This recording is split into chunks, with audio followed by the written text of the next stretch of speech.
কালো রঙের ছেঁড়া ছেঁড়া স্টাইলের প্যান্ট পরা, মুখে মাস্ক আর গায়ে লম্বা কালো টুপির সাথে কোট, হাতে একটা পিস্তল। আবির ধীর পায়ে এগিয়ে যাচ্ছে সামনের দিকে। যেখানে নেহা দেখতে পায় মাঝখানে কয়েকজন একই পোশাক পরে দাঁড়িয়ে আছে, আর তাদের সামনে উবু হয়ে মাটিতে পড়ে আছে একজন ছেলে। নেহা ধরেই নিয়েছে এটা আবির হতেই পারে না, কারণ আবিরকে দেখার পর নেহা যদ্দূর জেনেছে আবিরকে যদি চড়ও মারা হয় তবে সে মুচকি হেসে মাথা নিচু করে চলে যাবে। আবির এমন একজন, সে ঝামেলা পছন্দ করে না, একদম ভীতু একটা।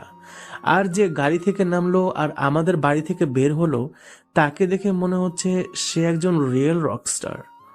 লোকটার হাঁটা চলা, হাতে পিস্তল, পোশাক, সব দিক থেকেই লোকটা ভয়ঙ্কর।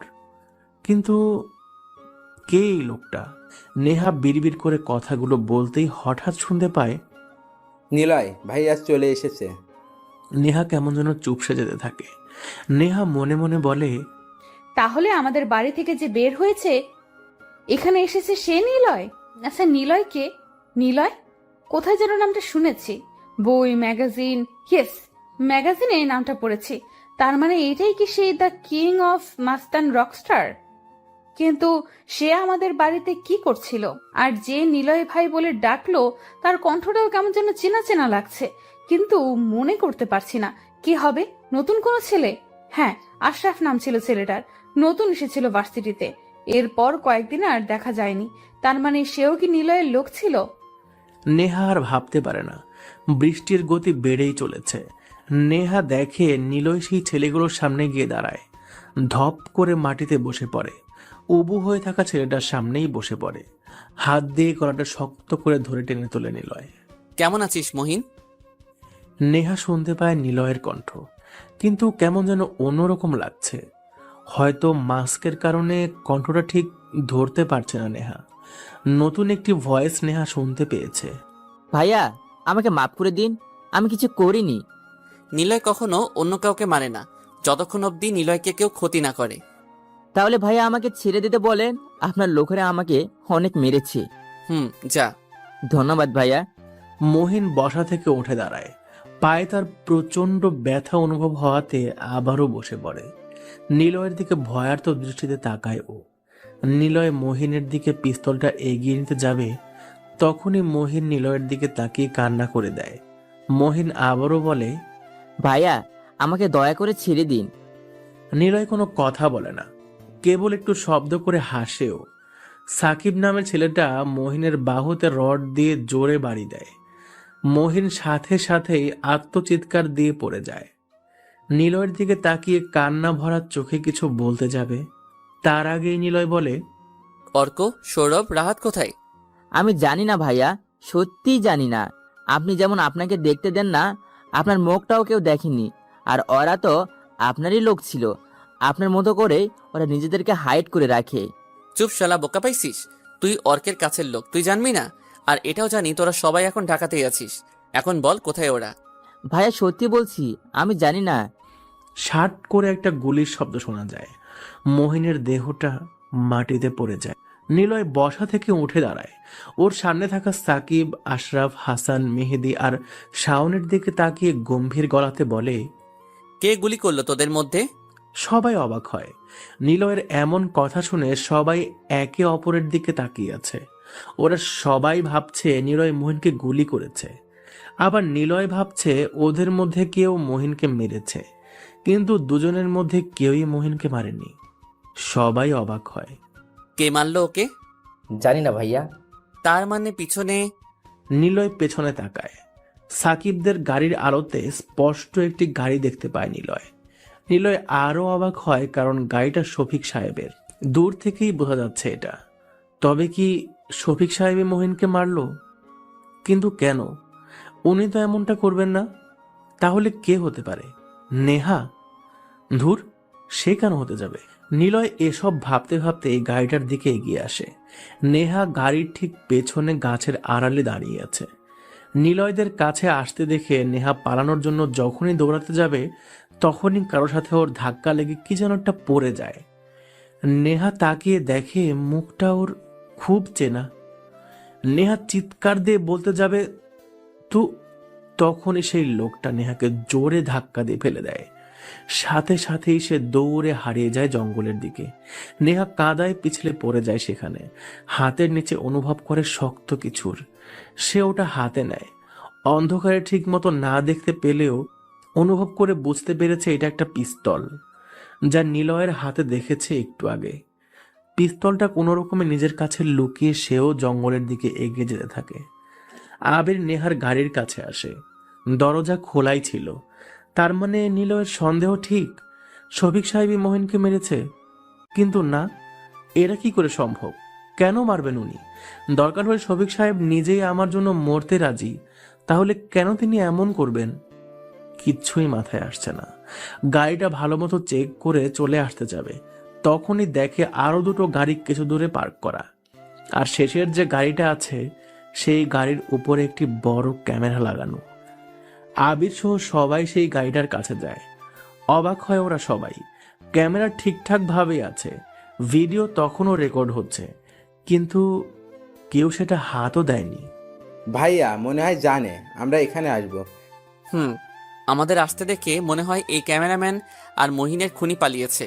সব নষ্ট করে এখানে থেকে চলে যা, আর মহিনের লাশটা পুলিশ স্টেশনের কাছে দিয়ে আসবি। আর তোদের কাছে যে পিস্তলগুলো আছে সেসবও লাশের সাথে দিয়ে আসবি। কেন ভাইয়া, আমরা কি ধরা পড়তে যাচ্ছি? গুলিটা আমার কারো পিস্তল থেকে চলেনি। আর এখানে যারা ছিল তাদের মধ্যে কেউ একজন তোদের যে কোনো কাউকে চিনে ফেলেছে। তাই আমরা যে মহিনকে খুন করিনি সেটার প্রমাণ আমার পিস্তলগুলো। কারণ যতদূর রেঞ্জ থেকে গুলি করা হয়েছে তা কোনো ডিজার্ট গান হবে, যা আমাদের কাছে নেই। পুলিশ যদি তদন্ত করে, আবার যদি কেউ আজকের ঘটনা নিয়ে পুলিশদের সাক্ষ্যও দেয়, তবুও কিছু পাবে না তারা। কিন্তু ভাইয়া পুলিশরা জানবে কি করে এগুলো খুনিদের পিস্তল না? লাশটা যখন নিয়ে যাচ্ছিস তখন তারা ঠিকই বুঝবে যারা লাশ দিয়ে গেছে এগুলো তাদেরই কাজ। আর শোন, গাড়ি পাল্টে এক একজন এক এক দিক চলে যা। তোদের থেকে যে কোনো একটা গাড়ি নিয়ে যাচ্ছি আমি, তোরা আমারটা নিয়ে যা। আবির আর দাঁড়ায় না, গাড়ি চালিয়ে চলে আসে মেইন রাস্তাতে। আবির যে পথ দিয়ে আসছিল তার উল্টো পথ দিয়ে যেতে থাকে। হঠাৎ শুনতে পায় কারো জোরে আত্মচিৎকার। আবির গাড়িটা কষে ব্রেক করে, ওদের থেকে বেশ খানিকটা দূরে আড়াল করে গাড়িটা রাখে। তাকিয়ে দেখে রাস্তার পাশে বড় একটি গাছের নিচে সাদা রঙের গাড়ি দাঁড়ানো, আর সেখানে দুজন ছেলে মেয়ে দাঁড়িয়ে আছে। মেয়েটার কণ্ঠটা আবিরের খুব ভালো করেই চেনা। মেয়েটা হলো নেহা। নেহা চিৎকার করে বলছে, ছাড় আমাকে, তোর মতো বন্ধু আমি কখনো দেখিনি। তুই আমার সাথে এটা কখনোই করতে পারবি না। ছি শিহাব, তুই এমন হবি ভাবতেই পারিনি। ছাড় আমাকে, রাকিবের কাছে নিয়ে যাবি না তুই। এটা করতে পারিস না, ছাড় বলছি। চিৎকার করে লাভ নেই নেহা। রাকিব ভাইয়ের কাছে তোকে ডেলিভারি দিতে পারলে আমি পাবো বিশাল পুরস্কার। তোকে ওর হাতে তুলে দেব বলে বাজি ধরেছি রে। দেখ না, রাকিবের সাথে কথা বলার জন্য এখানে এসেছিল, তোমাকে নিয়ে দিল হলো। উনি এইমাত্র চলে গেলেন। ভাবছিলাম নতুন কিং অফ দ্য রকস্টার হব আমি, আর তোকে কিভাবে রাকিবের কাছে নিয়ে যাব, কিন্তু ভাবতেই পারিনি এত সহজে তোকে এখানে পেয়ে যাব। ছাড় বলছি। নেহা শাওনের মুখে থুথু দেয়। শাওন রেগে গিয়ে নেহাকে কষে একটা চড় মারে। নেহা শিহাবের গাড়ির সাথে ধাক্কা খেয়ে পড়ে যায়। কপাল ফেটে রক্ত বের হতে থাকে। নেহা অজ্ঞান হবে এমন সময় খেয়াল করে সেই নীলয় নামের লোকটা ওদের দিকে এগিয়ে আসছে। নিলয়ের হাতে পিস্তল নিয়ে এগিয়ে যাবে তখন শুনতে পায় আরও একটি গাড়ির বিকট ব্রেক কষার শব্দ। নিলয় দৌড়ে নিচের গাড়ির মধ্যে এসে প্রবেশ করে। নিলয় বাইরে তাকায়। শিহাব নেহাকে ধরে নিচের গাড়ির দিকে এগিয়ে নিতে যাবে, নিশি এগিয়ে আসছে ওদের দিকে। নিলয় তাড়াতাড়ি কাপড়গুলো চেঞ্জ করে নেয়। স্বাভাবিক কোট খুলে ভিতরে যেসব স্বাভাবিক কাপড় ছিল সেগুলো পরে নিয়ে গাড়িটা আড়াল করে নিয়ে নিশির পেছনে গিয়ে দাঁড়ায়। নিশি জানেই না পিছনে কেউ একজন আছে। শিহাব যখনই নেহাকে তুলতে যাবে তখনই নিশি এসে বলে, কি ব্যাপার শিহাব, তুমি এখানে? আর নেহার এই অবস্থা কেন? কি হয়েছে ওর? শিহাব থমকে দাঁড়ায়। সাথে সাথেই শিহাব নিশির দিকে তাকায়। পেছন থেকে আবির আড়ালে সরে আসে। শিহাব নিশির দিকে তাকিয়ে বলে, ও তুইও এসে গেছিস, তাহলে তো ভালোই হলো। রাকিবকে দুটো উপহার দিতে পারবো। নিশি আর নেহা, আহা, একদিকে অপমানের বদলা, অন্যদিকে ভালোবাসা, বেশ জমবে রে। চুপ। শিহাব কোমর থেকে ছুরি বের করে নিশির দিকে এগিয়ে যেতেই পেছন থেকে কে যেন কোনো একটা ভারী কিছু দিয়ে শিহাবের মাথায় জোরে আঘাত করে। শিহাব ধপ করে পড়ে যায় মাটিতে। নিশি বোকার মতো তাকিয়ে থাকে সামনের দিকে দাঁড়িয়ে থাকা লোকটার দিকে। বলেই ফেলে, আবির। আবির তাড়াতাড়ি বলে, এখানে থেকো না, নেহাকে নিয়ে চলো। পথে যেতে যেতে সব বলবো, আগে তাড়াতাড়ি এখান থেকে চলো। চলো। দুজনে নেহাকে ধরে নিশির গাড়িতে নেয়। তারপর গাড়ি চালিয়ে আসতে থাকে নিজ গন্তব্যে। নিশি জানতে চায় আবিরের কাছে, তুমি এখানে কি করে? আর বলো না, আজ তো অনেক বৃষ্টি, মন চাইছিল একটু ভিজি। ছাদে আসতেই খেয়াল করি সাদা রঙের গাড়িটা নেহাদের বাড়ির সামনে পার্ক করা। গাড়িটা শিহাবের তা আমি জানি, কিন্তু রাতে এখানে কেন তা জানার জন্য বাইরে আসতেই দেখি কয়েকজন ছেলে নেহাকে তুলে নিয়ে যাচ্ছে। চিৎকার করতে যেও ভয় করিনি, যদি ওরা আমাকে মেরে ফেলে, তাই ভয়ে গাড়ির ডিকিতে এসে বসি, আর নেহাকে এরা এখানে নিয়ে আসে। নেহার বিপদ, তুমি আমাকে জানাওনি কেন? যদি সবাই তোমার ব্যাপারে জেনে যায়। আর এতক্ষণ লুকিয়েছিলাম অনেকে ছিল বলে। যখন দেখলাম সবাই চলে গেছে, শিহাব একা নেহাকে রাকিবের কাছে নিয়ে যাচ্ছে, তখনই বের হয়। আর তুমি আসো, সাহস বেড়ে যাওয়াতে শিহাবকে মারতে হয়েছে। এই শিহাব যদি মরে যায়, আমার না ভয় করছে। ধুর, ফিতু একটা, এরকম কিছুই হবে না। তুমি না অনেক ভালো, আজকে আমাকেও বাঁচিয়েছো। কিউট বয়। নিশি এক হাত দিয়ে আবিরের গাল টেনে নেয়। আবির মুচকি হাসতে থাকে। পিছনের সিটে শুয়ে আছে নেহা, আর সামনে ড্রাইভিং সিটে বসে আছে নিশি। ওদের মাঝে বসে আছে এক চালাক রাফিয়ান, যার প্রতিটা পদক্ষেপে তাকে সব সময় অচেনাই রয়ে যাচ্ছে সবার কাছে। নিশি গাড়ি চালাতে থাকে। আবিরের দিকে মাঝে মাঝে আর চোখে তাকাচ্ছে নিশি। আবির জানালা দিয়ে বাইরে তাকিয়ে ভাবছে, আজ এটা কি হলো? কে এই খুনি? আর কে এই ক্যামেরাম্যান? হঠাৎ করে নিশির আগমন কেন হলো? আর শিহাবই বা এখানে কেন? নেহাও এখানে কি করে আসলো? তবে কি নেহা আমাকে পিছু করছিল, নাকি শফিক সাহেব? ভাবতে হবে, অনেক কিছুই ঘোলাটে রয়ে যাচ্ছে। কোথায় যেন সব প্রশ্নের উত্তর একই সাথে বাঁধা আছে। নিশি ভাবতে থাকে, আবির ছেলেটা খারাপ না, একটু ভীতু, কিন্তু সবার থেকে আলাদা। বিশ্বাস করা যায়, ভালোবাসা যায়। ধুর, কি সব বলছি, ভালোবাসা যায় কি জানি। নিশি এসব ভাবতে ভাবতে গাড়ি চালাতে থাকে। এইদিকে আবির চুপিসারে ফোন বের করে শাওনকে মেসেজ দেয় গাড়িটা সেখান থেকে নিয়ে যেতে। কোনো প্রকার ঝামেলা আবির চায় না। তুমি ওখানে কি করছিলে? আবির নিশির কথা শুনে জোরে কেঁসে ওঠে। গাড়িটা হুট করে ব্রেক করেও। আবির নিশির দিকে তাকিয়ে আছে। নিশি আবিরের দিকে তাকিয়ে মুচকি হেসে দিল এবং বলে উঠল, নেহাদের বাড়ির সামনে এসে গেছি, ওকে নিয়ে ভিতরে যাও। ও হ্যাঁ, তাই তো। আমি কি হেল্প করব? না থাক, আমি নিয়ে যাচ্ছি, ওর আব্বুকে ডাকছি আমি। আবির নেহাকে কোলে তুলে নেয়। নিশি ভ্রু কুঁচকে আবিরের দিকে তাকিয়ে থাকে। আবির নিশিকে বলে, সেরকম কোনো ব্যাপার না, বাসায় যাও। আর কেন তুমি ওখানে গিয়েছিলে সেটা বলবে। নিশি আর দাঁড়ায় না। আবির নেহাকে পাজা কোলা করে বাড়ির ভেতরে যেতে থাকে। হঠাৎ আবির দাঁড়িয়ে আছে। কোলে তোলাতে নেহার পিঠে কিছু একটা গুঁজে রাখা শক্ত জিনিস অনুভব করে। আবির বাড়ির মধ্যে প্রবেশ করে শফিক সাহেবকে ডাক দেয়। উনি দৌড়ে এসে দেখে দুজন বৃষ্টির পানিতে ভিজে একাকার হয়ে আছে। নিলয়, কি ব্যাপার? নেহা এভাবে, তুমি ওকে কোথায় পেয়েছো? সে এক লম্বা ঘটনা, আগে ওকে রুমে নিয়ে যান। শফিক সাহেব নেহাকে ধরে নিতে যাবে, তখনই আবির সবার আড়াল করে নেহার কোমরে থাকা সেই শক্ত জিনিসটা বের করে নেয়। শফিক সাহেব নেহাকে নিয়ে চলে যায়, কিন্তু আবির সেখানে দাঁড়িয়ে থাকে, কারণ নেহার কোমর থেকে সে একটি পিস্তল বের করেছে, আর সেটাতে সাইলেন্সার লাগানো। আবির অবাক হয়, মনে হয় এটাই সেই পিস্তল যেটা দিয়ে মোহিনকে খুন করা হয়েছে।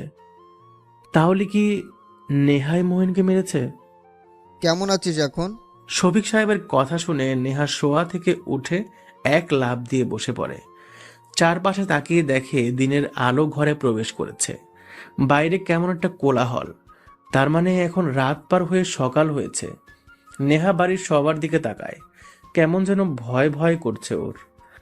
রাতে ঘটা ঘটনাগুলো সে মনে করার চেষ্টা করতে থাকলো। বুকটা কেঁপে ওঠে নেহার। সবকিছু যেন চোখের সামনে ভাসতে থাকে। শফিক সাহেব আবার প্রশ্ন করলেন, কি হয়েছিল? তুই বাইরে কিভাবে গিয়েছিলি? আর আবিরই বা তোকে বাসায় আনলো কেন? কি হয়েছে? আবির আবির আমাকে নিয়ে এসেছে মানে? তুই অজ্ঞান হয়েছিলি, আবির তোকে কোলে নিয়ে বাড়িতে আসে, কি হয়েছিল বল? নেহা কাল রাতে তার অজ্ঞান হওয়ার ঘটনাটা মনে করার চেষ্টা করে। শিহাবের মুখটা ওর চোখের সামনে ভাসে। শিহাবকে বাধা দিতেই কাল রাতে শিহাব তাকে চড় মারে, আর সে গাড়ির সাথে ধাক্কা লেগে অজ্ঞান হয়ে যায়। তারপর আর কিছুই ওর মনে নেই। কেবল দেখেছিল পিস্তল হাতে নিলয় নামের সেই মাস্তান ছেলেটি এগিয়ে আসছিল তাদের দিকে। আবার একটি গাড়ি ব্রেক করার শব্দ শুনতে পায় নেহা। এরপর আর কিছুই মনে নেই। তাহলে কি আবির আমাকে শিহাবের থেকে বাঁচিয়েছে? কিন্তু ও জানবে কি করে আমি বাহিরে ছিলাম? নেহা ওর কোমরে হাত দেয়, পিস্তলটি খোঁজার চেষ্টা করে, কিন্তু সেখানে নেই। নেহা ওর আব্বুকে প্রশ্ন করে, আমার কাছে কি কোনো কিছু পেয়েছিল? কই না তো, কি ছিল? না কিছু না। আচ্ছা সব পরে বলবো কি হয়েছিল। এখন যাও, আমি ভার্সিটিতে যাব। তোর এখন যাওয়া লাগবে না। আমাকে তো যেতেই হবে, বুঝবে না তুমি? আবির ভার্সিটির মধ্যে প্রবেশ করছে। শান্ত ভঙ্গিতে ভার্সিটিতে আসছেও। হঠাৎ পেছন থেকে কেউ একজন ওর কাঁধে হাত রাখে। আবির ঘুরে তাকিয়ে দেখে শিহাব দাঁড়িয়ে আছে, সাথে আরো কয়েকজন নতুন ছেলে। শিহাবের মাথায় সাদা ব্যান্ডেজ করা। আবির ওর কাঁধ থেকে হাতটা সরিয়ে নিয়ে সামনে আগাতে শিহাব ওর ব্যাগটা টেনে ধরে। কি ব্যাপার, এমন করছো কেন তুমি? আমি চাই না তুই ভার্সিটিতে আসিস। আমি চাই না তুই নেহাদের বাড়িতে থাকিস। কেন, কি সমস্যা তোমার? সমস্যা অনেক কিছু, এত প্রশ্নের উত্তর তোকে আমি দেব না।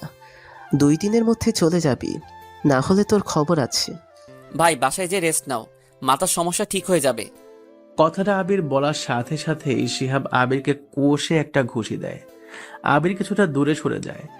ডান গালের সাথে সাথেই কালশিটে দাগ পড়ে যায়। আবির সেখানে কয়েকবার হাত দিয়ে শিহাবের দিকে তাকিয়ে থাকে। শালা মাথা, আমাকে কি তোর মাথার সমস্যা মানে পাগল মনে হচ্ছে? ওই জাকির ধর তো শালাকে, আজ বোঝাবো আমি পাগল নাকি অন্য কিছু। সরি ভাই, আমারই ভুল হয়ে গেছে। আমি আসলে ওভাবে বলতে চাইনি। তোমার মাথায় ব্যান্ডেজ, তাই বললাম রেস্ট নিতে। কথাটা বলার পরেই শিহাব আবিরকে জোরে লাথি দেয়। আবির ছিটকে পড়ে। সাথে সাথেই ভার্সিটির অনেক ছেলে মেয়ে এক জায়গাতে হয়ে যায়। আবির সোহেল এসে শিহাবকে বাধা দিতে থাকে। শাওন এসে আবিরকে টেনে তোলে। শিহাব বলতে থাকে, ওই পাই, আমি কখন রেস্ট নেব না নেব আমি বুঝবো, তুই বলার কি? তোকে যা বললাম সেটা করবি, না হলে তোর কিন্তু খারাপ আছে বলে দিলাম। আর শোন, বেশি ভাব দিবি না, আমার সামনে হাত পা ভেঙে হসপিটালে পাঠিয়ে দেবো মাথা। দেখো তুমি যা করছো তা খুবই অন্যায়, তোমার এসব করা ঠিক না। আবিরের কথা শুনে শিহাব ছুটে আসে আবিরের কাছে। জামার কলার ধরে আবিরের দিকে রাগী চোখে তাকিয়ে বলে, তোর কাছ থেকে আমার সবকিছু শিখতে হবে? ওই সবাইকে ধর তো, আজ পুরো ক্যাম্পাস ওকে কাপড় ছাড়া ঘোরাবো, দেখি তোকে কে বাঁচায়। তুমি কিন্তু বেশি বেশি করছো শিয়াব, এর ফল কিন্তু ভালো হবে না। ও, এবার তুইও ওর সাথে কি কাপড় ছাড়াই ঘুরবি, তাই না? ওই জাকির, তোরা যা, বেটা দুটোকে ধর, শালাদের আজকে বোঝাবো আমি কি। শিয়াব, তোমার কিন্তু। শাওন কিছু বলার আগেই শিহাব এসে শাওনকে পেটাতে থাকে। আবির থামতে বললেই আবিরকেও পেটাতে থাকে। দুজন নিরীহ ছেলে শিহাবের লোকদের কাছে মার খেতে থাকে। কেউ কোনো প্রকার কথা বলছে না। সবাই এ সব কিছুই হা হয়ে দেখছে। কি বা বলবে শিহাবকে? শহরের নামি দামি টাকাওয়ালা নেতার ছেলেও। ওকে কিছু বলা মানে নিজের ঘাড়ে সমস্যা ডেকে আনা, যার ফলস্বরূপ ভার্সিটি থেকে চলে যেতে হবে। এর থেকে কেউ কোনো প্রতিবাদ না করে দেখা ভালো মনে করে। সবাই আবিরদের মার খাওয়াটা দেখতে থাকে। আবির বসে পড়ে। ভাই ভুল হয়ে গেছে আমাদের, মাফ করে দাও। তোমার সাথে কখনো আর কথা বলবো না। চুপ শালা, কেউ ফুট, বেশি ভদ্রতা দেখাস না। ওই নাসিম, যা মেয়েদের ড্রেস নিয়ে আয়, সাথে বিচুটি পাতার গুঁড়ো লাগিয়ে দিবি, দুজনকে আজ পরাবো, তারপর দেখ কি হয়। নাসিম জাকির দুজনে চলে যায়। শিহাবেরা হাসতে থাকে। হঠাৎ পেছন থেকে কেউ একজন এসে শিহাবের কাঁধ স্পর্শ করে। শিহাব ঘুরে তাকাতেই শিহাবের গালে কষে চড় দেয় সে। শিহাব ভালো মতো দেখে কেউ, নেহাকে দেখে শিহাব অবাক হয়। কাল রাতের কথা মনে পড়ে যায় ওর। রাগী চোখে দুজনেই দুজনার দিকে তাকিয়ে আছে। নেহা আবিরদের দিকে তাকায়। আবিরের বাম গালের ঠোঁট ফেটে রক্ত বের হতে থাকে। নেহা শিহাবের দিকে তাকিয়ে বলে, তুই ওদেরকে কেন মারছিস? কেন? তোকে কি সেটা বলতে হবে? তুই কেন সবার সামনে আমাকে চর মারলি? সবাই আমার দিকে হাসি হাসি মুখে তাকাচ্ছে। আমার সম্মানটা কোথায় যাবে জানিস? শোন, আমি রাকিব না যে অপমান সহ্য করব। আমি এর জবাব দিয়ে দিব এখনই। মানে কি করবি তুই? আর তোর তো চর দিয়েছি, মনে চাচ্ছে তোকে এখানে খুন করি। দেখবি কি করব। কথাটা বলে শিহাব নেহার ওড়নাটা কেড়ে নেয়। নেহা তাৎক্ষণিক চিৎকার দিয়ে 2 হাত দিয়ে নিজেকে ঢেকে নেয়। শিহাব ওড়নাটা ওর গলায় ঝুলিয়ে নেহার দিকে এগিয়ে যেতে থাকে। নেহা শিহাবের দৃষ্টি খেয়াল করে বুঝতে পারে শিহাব ওর ঠোঁটের দিকে এগিয়ে আসছে। নেহা চিৎকার করতে থাকে। নাইমা, ফারিয়া, সাদিয়া সবাই নেহার পেছনে এসে দাঁড়ায়। শিহাবকে থামানোর চেষ্টা করে, কিন্তু সবাই ব্যর্থ হয়। শিহাবের নতুন ছেলেগুলো সবাইকে থামিয়ে দেয়। শিহাব যখন খুব কাছে চলে আসছে, তখনই কিসের যেন একটা বাধা অনুভব করে পেছন থেকে। শিহাব ঘুরে তাকানোর আগেই গলা থেকে ওড়নাটা খুলে নিয়ে নেহার দিকে এগিয়ে দেয়। শিহাব তাকিয়ে দেখে আবির দাঁড়িয়ে আছে। আবিরের দিকে প্রচন্ড রাগী চোখে তাকায় শিহাব। আবির নেহার দিকে তাকিয়ে ইশারায় চলে যেতে বলে। নেহা কিছু দূর চলে এসে ব্যাগ থেকে ফোন বের করে ওর আব্বুকে কল দিয়ে ঘটনাটা বলে। এদিকে শিহাব আবিরের এমন কাজ দেখে প্রচন্ড রেগে যায়। আবির মাথাটা নিচু করে নিয়ে দাঁড়িয়ে থাকে। শিহাব এসে আবিরের গালে আরো একটি ঘুষি দেয়। তলপেটে লাথি মারতেই আবির মাটিতে পড়ে যেয়ে ছটফট করতে থাকে। শাওন এসে আবিরকে শান্ত করে। শিহাব শাওনকেও মারতে যাবে, তখনই শুনতে পায়, তুমি যদি আর একবার ওদেরকে মেরেছ, তোমার কিন্তু খুব খারাপ অবস্থা হবে। শিহাব ঘুরে তাকায়। নিশিকে দাঁড়িয়ে থাকতে দেখে। কাল রাতের ঘটনা ওর মনে পড়ে যায়। নেহাকে সে প্রায় রাকিবের কাছে নিয়েই যাচ্ছিল, তখনই নিশির সামনে এসে দাঁড়ায়। কিন্তু নিশিকেও তো আমি ছুরি দেখিয়ে তুলে নিয়ে যাচ্ছিলাম প্রায়, কিন্তু হুট করেই কে যেন আমার মাথার পেছন থেকে বাড়ি মারে। কে হবে? নেহা? না, নেহা তো আগেই পড়েছিল। তাহলে কে? নিশি জানে সেটা। তাই আপাতত নিশির কথা শুনে আমার চুপ থাকতে হবে। পরে প্ল্যান করে জানবো কে আমাকে মেরেছিল পেছন থেকে। আর যদি না বলে, তাহলে নিশিকেও মেরে ফেলবো। শিহাব এসব ভাবতে থাকে। নিশি এসে আবিরকে মাটি থেকে তুলে নেয়। আবির নিশির হাত ধরে কোনো রকমে দাঁড়িয়ে থাকে। নিশি বলে, তুমি একটা অমানুষ। সহজ সরল ছেলেদেরকে না মেরে যাও না রাকিবকে মারো। আরো বড় মাস্তান আছে, তাদেরকে নিজের ক্ষমতা দেখাও, বেয়াদব ছেলে। নিশি, তুমি এখান থেকে যাও। তোমার সাথে পরে কথা বলে নেব। আবিরের সাথে আমার বোঝাপড়া আছে। আমি আবিরকে নিয়েই যাব। দেখি তোমার কত সাহস, আমাদের আটকাও। নিশি, তোমার সাথে ঝামেলা করার কোনো ইচ্ছেই আমার নেই। যাও বলছি, না হলে তোমাকেও। ভাই, ড্রেস আনছি, দুজনকে পরিয়ে দাও। শিহাব দেখে দুটো মেয়েদের ছোট ছোট ড্রেস নিয়ে দুজন হাজির। শিহাব তাড়াতাড়ি ওদের হাত থেকে ড্রেসগুলো নিয়ে সব ছেলেদের ইশারা করে দুজনকে শক্ত করে ধরতে, আর নিশিকে অন্যদিকে নিয়ে যেতে। সংখ্যায় বেশি হওয়াতে শিহাবের ছেলেরা তার কথা মতো সব করলো। শিহাব যখন ওদের কাছে এসে ড্রেস পরাতে ব্যস্ত, তখনই খেয়াল করে ভার্সিটিতে কয়েকটি গাড়ি প্রবেশ করছে। শিহাব থেমে যায়, তাকিয়ে দেখে দুটো পুলিশের গাড়ি, সাথে নেহার আব্বুরও গাড়ি আছে। পুলিশ এসে শিহাবের গালে চড় মারে। হাতে হাত করা পরাতে যাবে, তখন শিহাব বলে, দেখুন অফিসার, আপনি আমাকে ধরে নিয়ে যাচ্ছেন ঠিক আছে, কিন্তু আপনি যে আমাকে মারলেন না, এর জন্য আপনার হাতটা থাকবে কিনা সন্দেহ আছে। শিহাবকে পুলিশ তুলে নিয়ে যায়। শফিক সাহেব নেহাকে এক হাত দিয়ে জড়িয়ে নিয়ে আবিরের দিকে তাকায়। আবির ইশারাতে শফিক সাহেবকে বুঝিয়ে দেয় কখনো কখনো কিছু করতে গেলে মশার কাছেও মার খেতে হয়। শফিক সাহেব মুচকি হাসলেন, নেহাকে নিয়ে যেতে চাইলেন, কিন্তু নেহা যায়নি। সবাই এক এক করে ভিড় ত্যাগ করে। নিশি এসে আবিরের হাত ধরে ক্যাম্পাসের বেঞ্চে গিয়ে বসে। ওই ছেলে আর কত এমন নির্যাতন সহ্য করবে? কিছু তো বলতে পারো না কি? এমন কেন তুমি? কেমন আমি? আর এত উত্তেজিত কেন হচ্ছ? আমি ঠিক আছি, এরকম মায়ের কি কিছুই হবে না আমার? আসছে বডি ফিল্ডার, বোকা ছেলে, হাবা ছেলে, শুধু মার খেতে পারো, বান্দর ছেলে। কি করব? আমার ভয় করে। চুপ। নিশি ব্যাগ থেকে রুমাল বের করে আবিরের গালের রক্তগুলো মুছতে যাবে, তখনই নেহা এসে সামনে দাঁড়ায়। নিশি থেমে যায়। সবাই নেহার দিকে তাকিয়ে আছে। আবির, আপনাকে ধন্যবাদ দিতে এসেছি। কোনো ব্যাপার না। আমি কি আপনার পাশে বসতে পারি? আপনার কাছে কিছু জানার ছিল। হুম। আবির বলেই নিশির দিকে তাকায়। নিশি গম্ভীর দৃষ্টিতে তাকিয়ে থাকে আবিরের দিকে। আবির মুচকি হেসে মাথাটা নিচু করে নেয়। ওদিকে শাওনকে, ফারিয়া, তিন্নি, নাইমা সবাই ভালো মতো দেখাশোনা করছে। আপনার গাল বেয়ে রক্ত পড়ছে, চলুন ডক্টরের কাছে।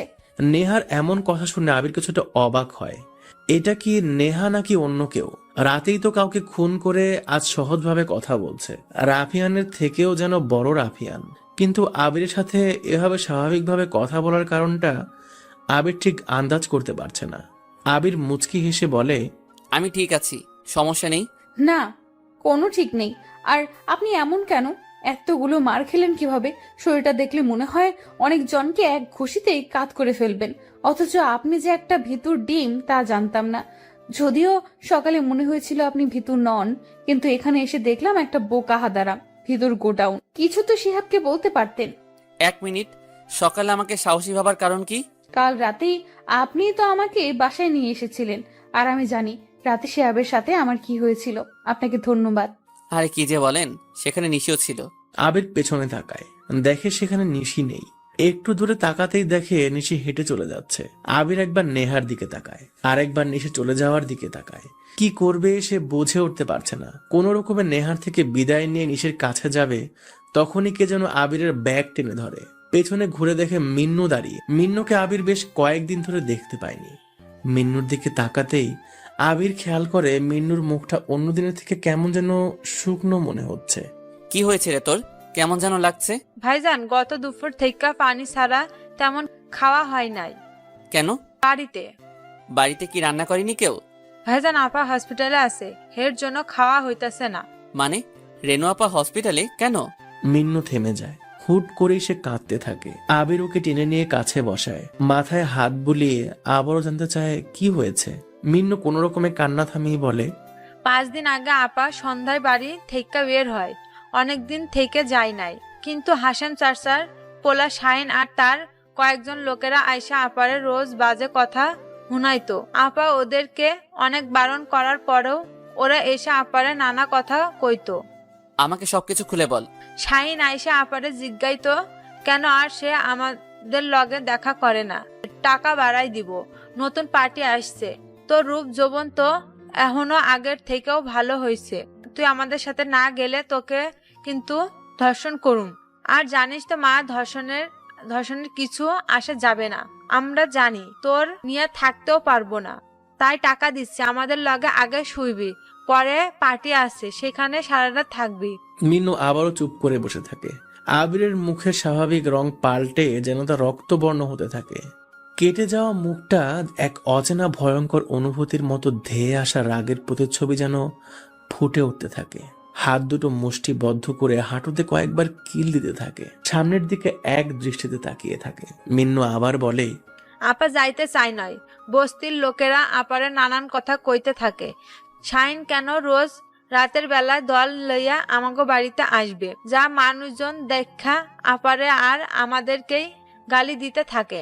কয়েকদিন আগের রাতে আরো কয়েকজন লোক আইনা আপারে ডাক দেয়, আমি তখন ঘুমাইতেছিলাম।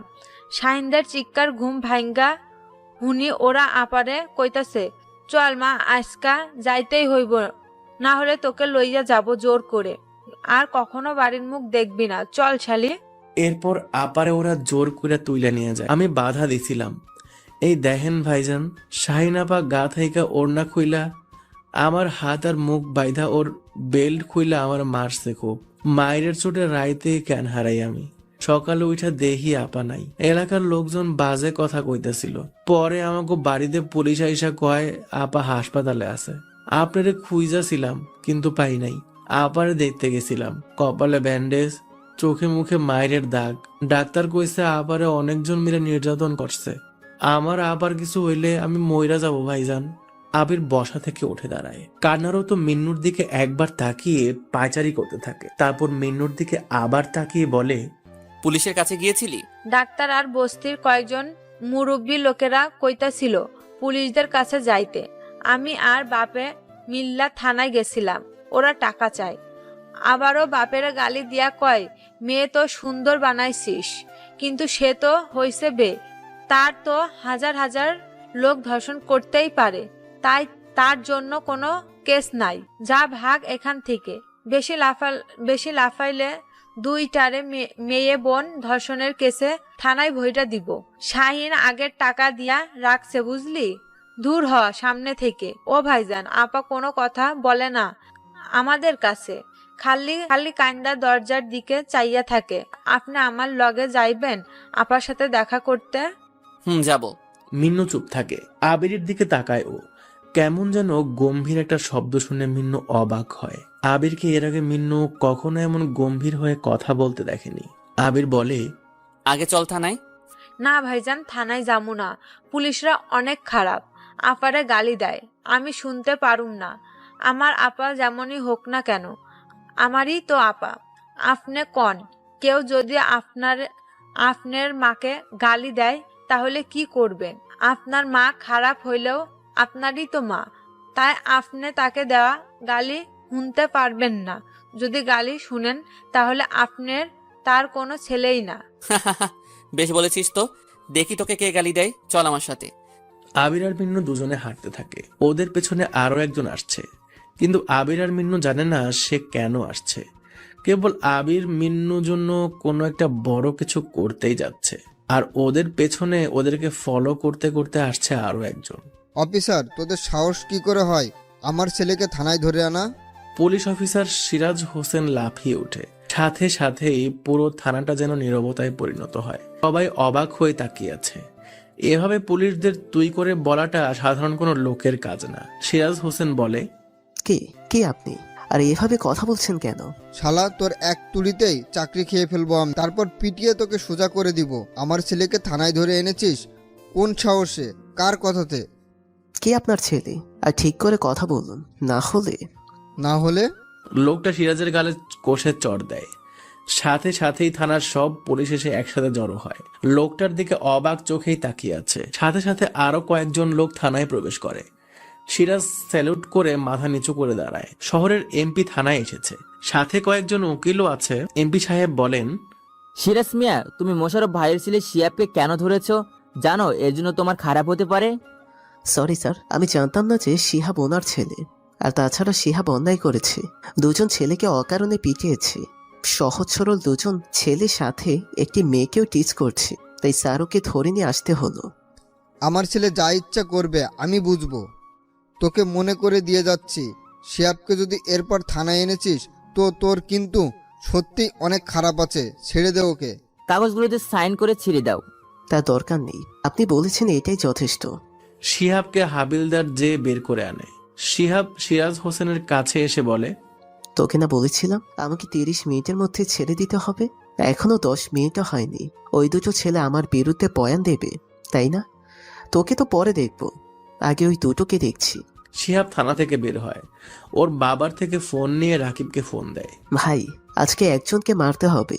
যত টাকা লাগবে আপনি মারার পর চেকের সংখ্যা বসিয়ে নেবেন।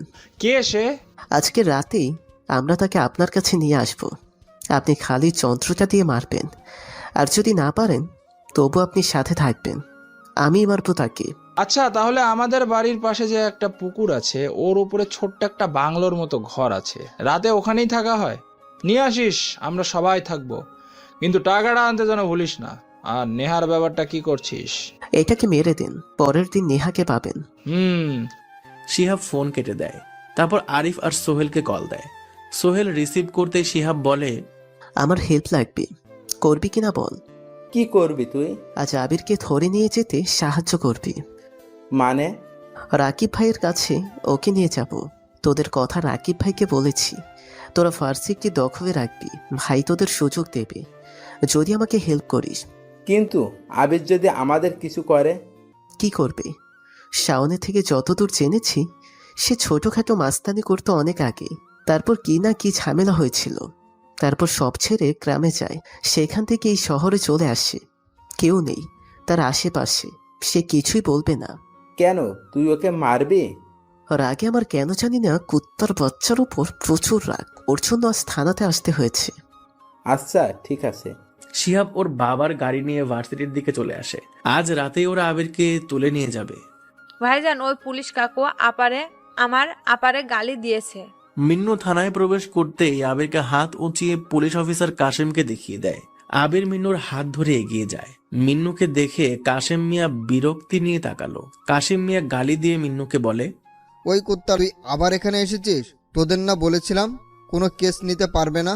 আবির মিন্নুর হাতটা শক্ত করে ধরে। আবির মিন্নুর থেকে নিজেকে ছাড়িয়ে কাশেম মিয়ার সামনে চেয়ার টেনে বসে। আবিরের এমন অনুমতি ছাড়া বসাটা কাশেম মিয়া ঠিক হজম করতে পারছে না। ভ্রু কুঁচকে তাকায় আবিরের দিকে। আবির চেয়ারে হেলান দিয়ে বসে পকেট থেকে ফোন বের করে কি যেন লিখে কাকে যেন পাঠিয়ে দিল। তারপর শান্ত ভঙ্গিতে বলল, দেখুন স্যার, আপনি যেটা করেছেন সেটা অন্যায়। আপনি কেন কেসটা নিচ্ছেন না? আবিরের কথা শুনে কয়েকজন পুলিশ একটু মুচকি হাসলেন। আবিরও হাসলেন তাদের সাথে, কিন্তু আবিরের হাসি দেখে সবাই আবার থেমে যায়। কাশেম মিয়া বলে, কি ব্যাপার, তুই হাসছিস কেন? দেখ ভাই, তোকে আমি চিনি না, তুই মিন্নুর কি হোস সেটা জানি না। ওর বোনের কাছে কি টাকা পয়সা পাস নাকি রাত কাটানোর সময় পাওনা করেছিস? আবিরের মুখের রংটা আবার পাল্টে যেতে থাকে। ডান হাতটা মুষ্টিবদ্ধ করে টেবিলে কয়েকবার খিল দিতে থাকে। কয়েকবার ঘাড় নাড়িয়ে নিজেকে স্বাভাবিক করে আবারও শান্ত গলায় বলে, আপনি তাহলে কেসটা নেবেন না? তুই কে রে? তোর কথাতে কেস নিতে হবে কেন? শালা, তুই জানিস ওই মেয়েটা একটা ওর সাথে হাজার ছেলে রাত দিন শুয়ে বসে। এত দরদ কেন? মানবতা দেখাইতে আইসো? মালকড়ি আছে? আর শোনো, যাদের সাথে ঝামেলা বাঁধছে সে এলাকার মোশারেফ ভাইয়ের লোকের ছেলেদের কাজ। যদি আমি কিছু করিও আমার হাত পা থাকবে কিনা কে জানে। ওনারা টাকা দিয়ে গেছে, অগ্রিম উকিল নিয়ে এসে কেসটা খতম করে দিয়েছে। আর বুঝতে পারছি না একটা বেশ জন্য তোরা এত পাগলামো করছিস কেন? বাচ্চা ছেলের মতো আছিস, বাচ্চা থাক, না হলে জেলে পুরে দেব, কখনো বের হতে পারবি না। আবির চেয়ার ছেড়ে বসা থেকে উঠে দাঁড়ায়। হাতটা পকেটে ঢুকিয়ে কাশেমের দিকে রাগী দৃষ্টিতে তাকিয়ে বলে, ওরা তোর হাত পা কেটে রেখে দেবে, কিন্তু নিলয় তোকে একেবারে মেরে ফেলবে, বুঝেছিস? থানার প্রায় সব পুলিশ আবিরের কথা শুনে হা হয়ে যায়। বোকার মতো তাকিয়ে থাকে ওর দিকে। কাশেম মিয়া রেগে যেয়ে আবিরের জামার কলার ধরে বলে, তোর সাহস কী করে হয় আমার সাথে তুই করে কথা বলার? শালা, তোকে এমন মারবো আর এমন কেস দিব যে কখনো বাইরে আলো দেখতে পাবি না। আবির একটু শব্দ করে হাসে। পুলিশগুলো আরো অবাক হয়। এতক্ষণে অনেকেই পুলিশের পা ধরে মাফ চেয়ে পালিয়ে যেত, ছেড়ে দেওয়ার কথা বলতো, কিন্তু হুট করে থানায় চলে আসা এমন ছেলেকে দেখে সবাই অবাকই হচ্ছে। এরকম কিছুর পরও ছেলেটা দিব্যি হাসছে। নিলয়কে? নিলয় আমাকে মারবে মানে? চল তোকে ভিতরে ঢুকিয়ে দিই, তারপর তোর এমনভাবে মারবো যে দেখি তোর নিলয় এসে আমাকে কি করে। এক্সকিউজ মি অফিসার, 1 মিনিট দাঁড়ান। পুলিশের সব লোক থানার দরজার দিকে তাকায়। সাদা শার্ট কালো প্যান্টের সাথে ইন করে কয়েকজন লোক ভিতরে প্রবেশ করছে। পুলিশেরা চুপচাপ দাঁড়িয়ে থাকে। কাশেম মিয়া বলে, আপনারা কারা? আমি সাজিদ স্যারের পার্সোনাল সেক্রেটারি। সাজিদ? মানে মেয়র সাজিদ স্যার? মানে আপনি? মানে? আবির কাশেম মিয়ার হাত থেকে নিজের জামার কলারটা ছাড়িয়ে নিয়ে আবারও চেয়ারে গিয়ে বসে। পুলিশের আমতা আমতা করা মুখটা আবির ভালো করে দেখতে থাকে। আসাদ কয়েকটি পেপারস দেখিয়ে কাশেমকে বলে, এই স্যার যেটা বলছে সেটা করবেন, না হলে কিন্তু প্রবলেমে পড়বেন অনেক, বুঝছেন কাশেম মিয়া? এবার আমাকে আসতে হয়েছে, পরের বার সাজিদ স্যার আসলে এবং স্যারের পর যদি নিলয় আসে তাহলে কি হবে তা আপনার কল্পনার বাইরে। আসাদ সাহেব কথাগুলো বলে চলে যায়। কাশেম মিয়া বোকার মতো টেবিলের সামনে গিয়ে দাঁড়িয়ে থাকে। আবিরের দিকে আর চোখে তাকিয়ে দেখতে থাকে। পা থেকে মাথা অবধি কড়া দৃষ্টিতে তাকায় কাশেম মিয়া।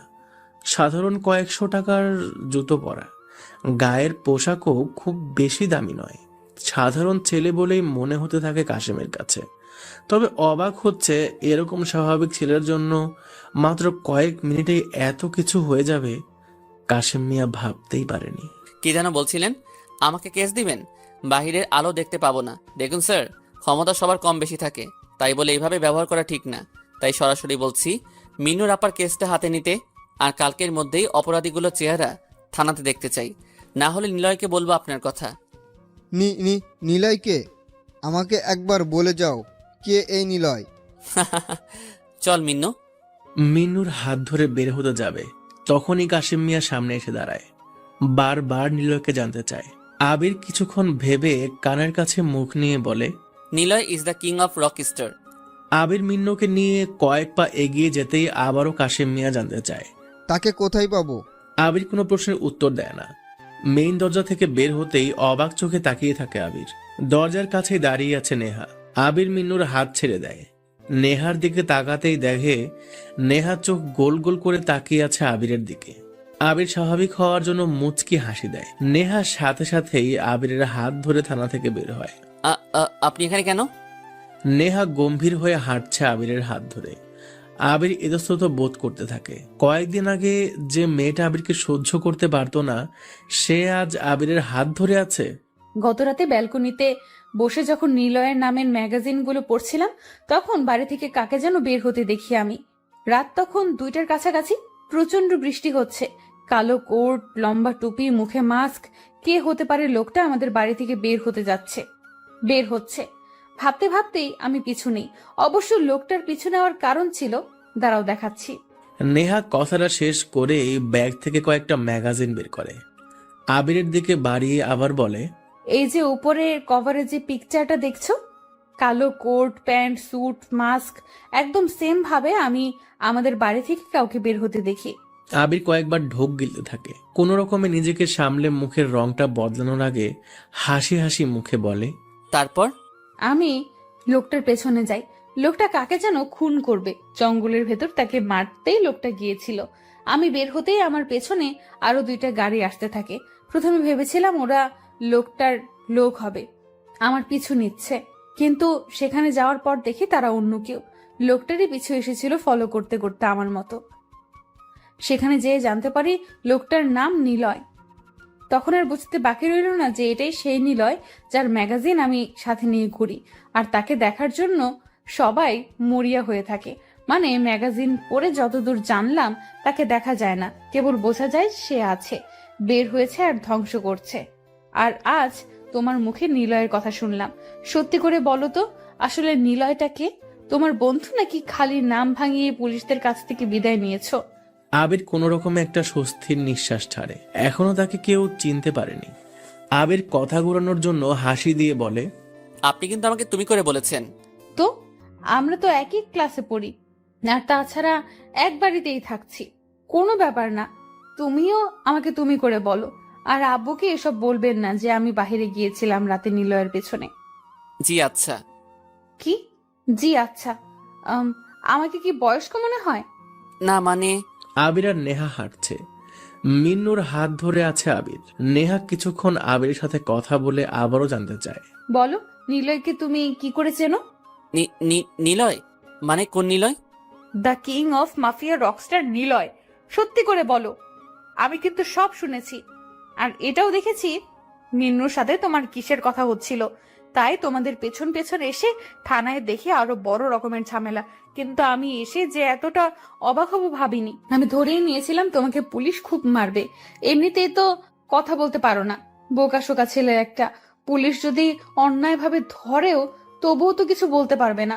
কিন্তু কে জানে আমি এসে এখানে উল্টাটা দেখবো। 2টো প্রশ্ন, তুমি নিলয়ের কথা পুলিশদেরকে এমন ভাবে বলেছো যেন নিলয় তোমার খুব খুব কাছের কেউ। কে নিলয়? আর আরেকটা হলো, ওই লোকগুলো কারা? জানি আমাদের মেয়র সাজিদ আঙ্কেলের লোকেরা ছিল, কিন্তু তোমার সাথে ওদের কিসের সম্পর্ক? তোমাকে পুলিশ মাত্রই গায়ে হাত দিয়ে সেলে ভরে দিচ্ছিল, আর তখনই ওরা এসে তোমাকে বাঁচিয়ে নিল। ব্যাপারটা কি? আবির, আমাকে সত্যি করে বলো, তুমি আসলে কে? মানে সাধারণ দেখতেও তুমি, কিন্তু ঠিক এরকম না। মিন্নু যখন ওর বোনের কথাগুলো বলছিল আমি দেখেছি তোমার মুখের এক্সপ্রেশন কেমন হয়ে যাচ্ছিল, হিংস্রতা বোঝাচ্ছিল বারবার, যেন সবকিছু ধ্বংস করে দেবে।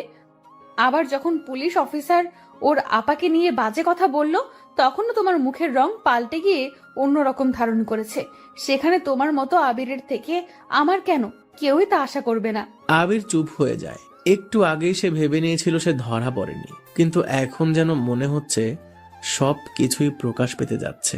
কেমন একটা ভয় এসে ওর মাঝে ভর করতে লাগে। কি বলবে সে খোঁজার চেষ্টা করতে থাকে। কত মিথ্যে বলা যায়।